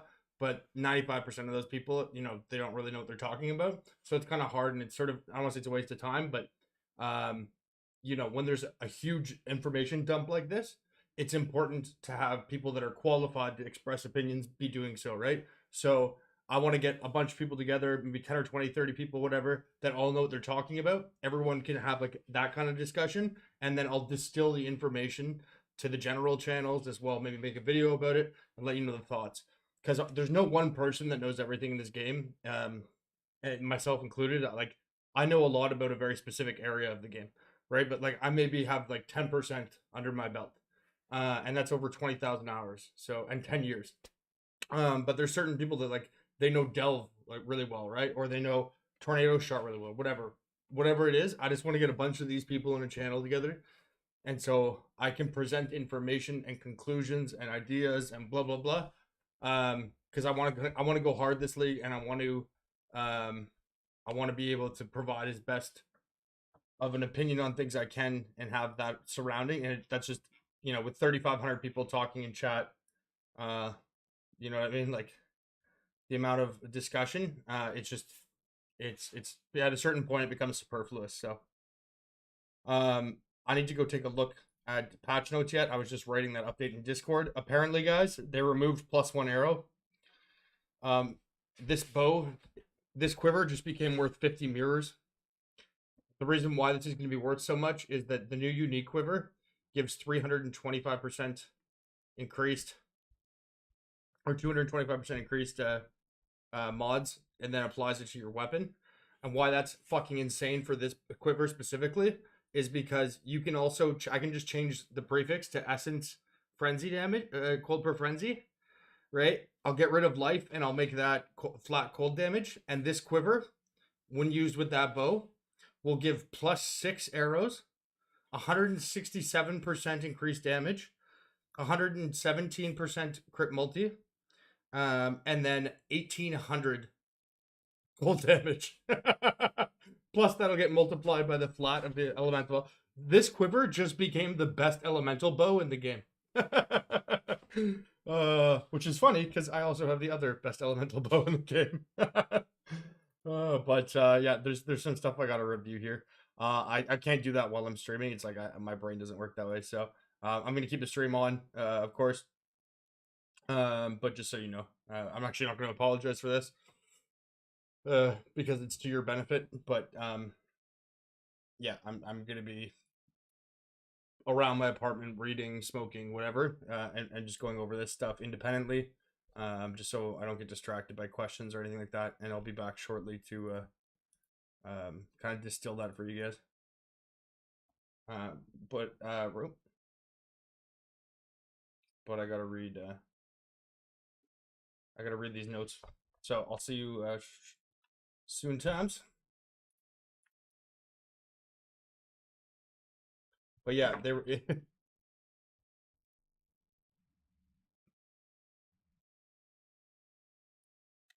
The choice to remove the +1 arrow, which somebody was just saying in chat in Discord.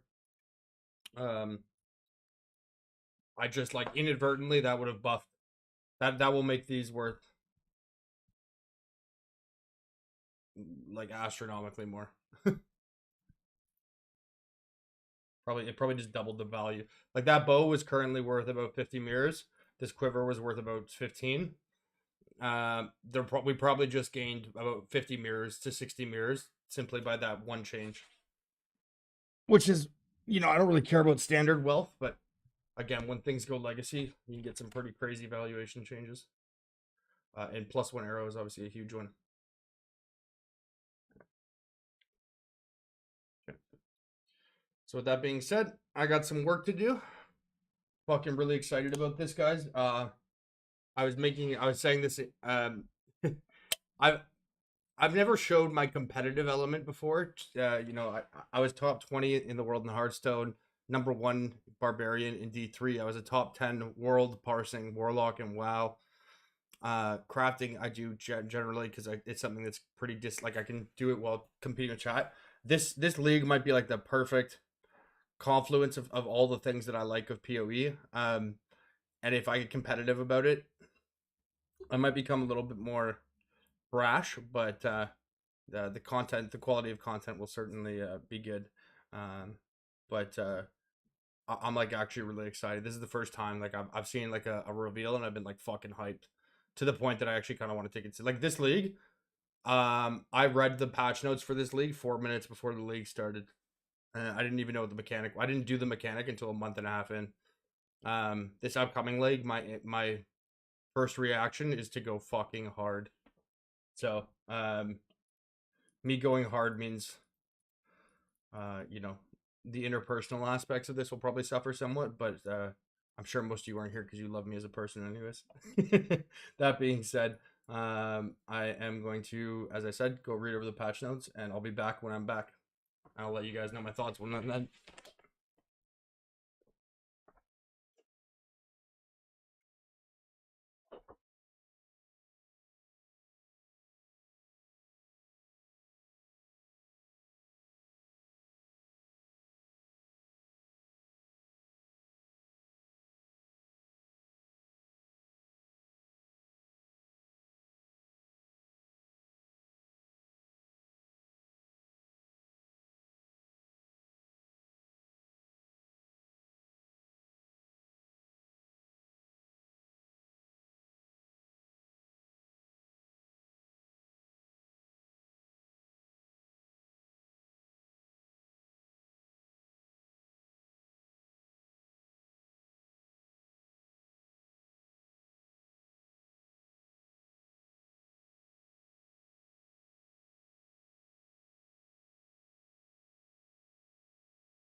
I think a lot of it, at least in North or Canada and the U.S. too, for any pharmaceutical, gets framed through the lens of opiates.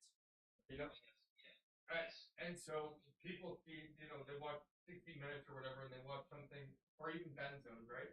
And they see about all these kids that are getting overprescribed, blah blah blah, and they don't realize that a prodrug, first of all, is different, and that there isn't the same, stacking toxicity. Like it's almost impossible to overdose and die on pure cocaine, right? It's almost because it's usually laced with something else, and it's like you might kind of tweak out a little bit if you took too much.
they're for the most part, like my parents, financial situation. They built a $17 million house in Palm Beach, so but no, they're down in Florida the whole time, right? And so when they're in Toronto, like I try to engage a little bit more. But I know for the most part now, it's like it's once a week I'll hear from them, and it's like I think it's more parental guilt on their part because they're like, oh, we've been so distracted, and like in their mind they're just used to the habit of being like, oh, James must be some problem. So let's but they've been good though, like they know, and I'm not messaging them at 2 a.m. being like, hey, I love my water, send me $100. Like,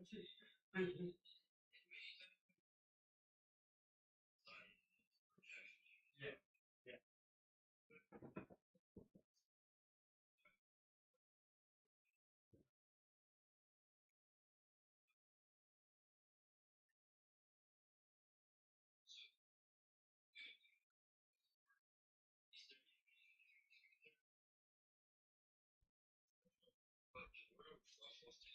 yeah, yeah. Yeah, so when I first started, I was making probably $100 a week. Last week I made $600.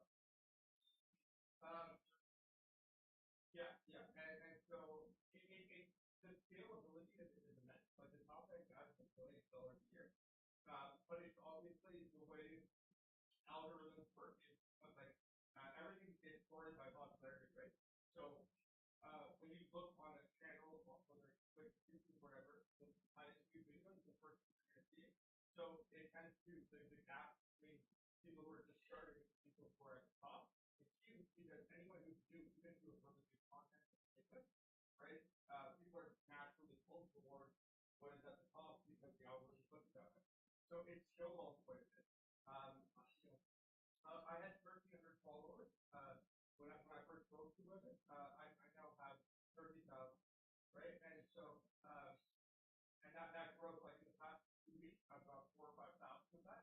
So it's like in 2 weeks, I've got 20% of the year's worth of growth, right? And so as I mentioned, as you get bigger, you grow fast, and then the money comes with that for advertising. So as it is right now, we're still paying for my rental, just for expenses, right, whatever. But it on this trajectory, it's zero fun.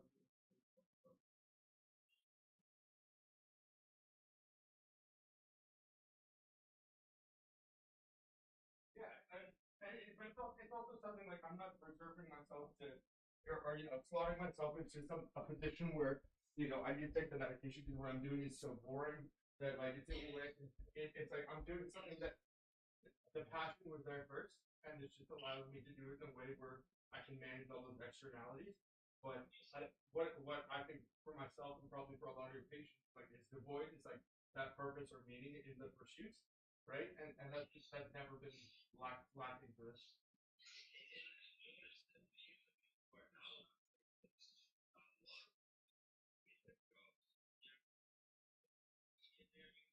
Yeah.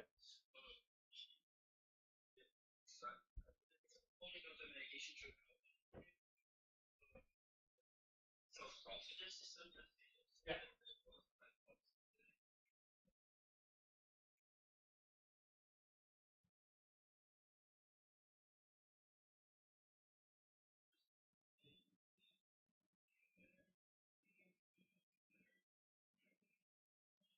Yeah.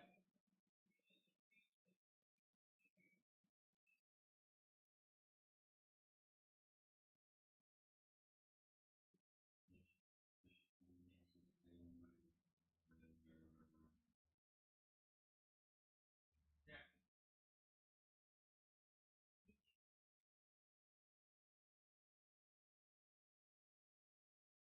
No, sorry, I was saying when I started voting yesterday, I was streaming live, so I tried to call you while I was streaming, right? And I was explaining to them, I was like, a therapist that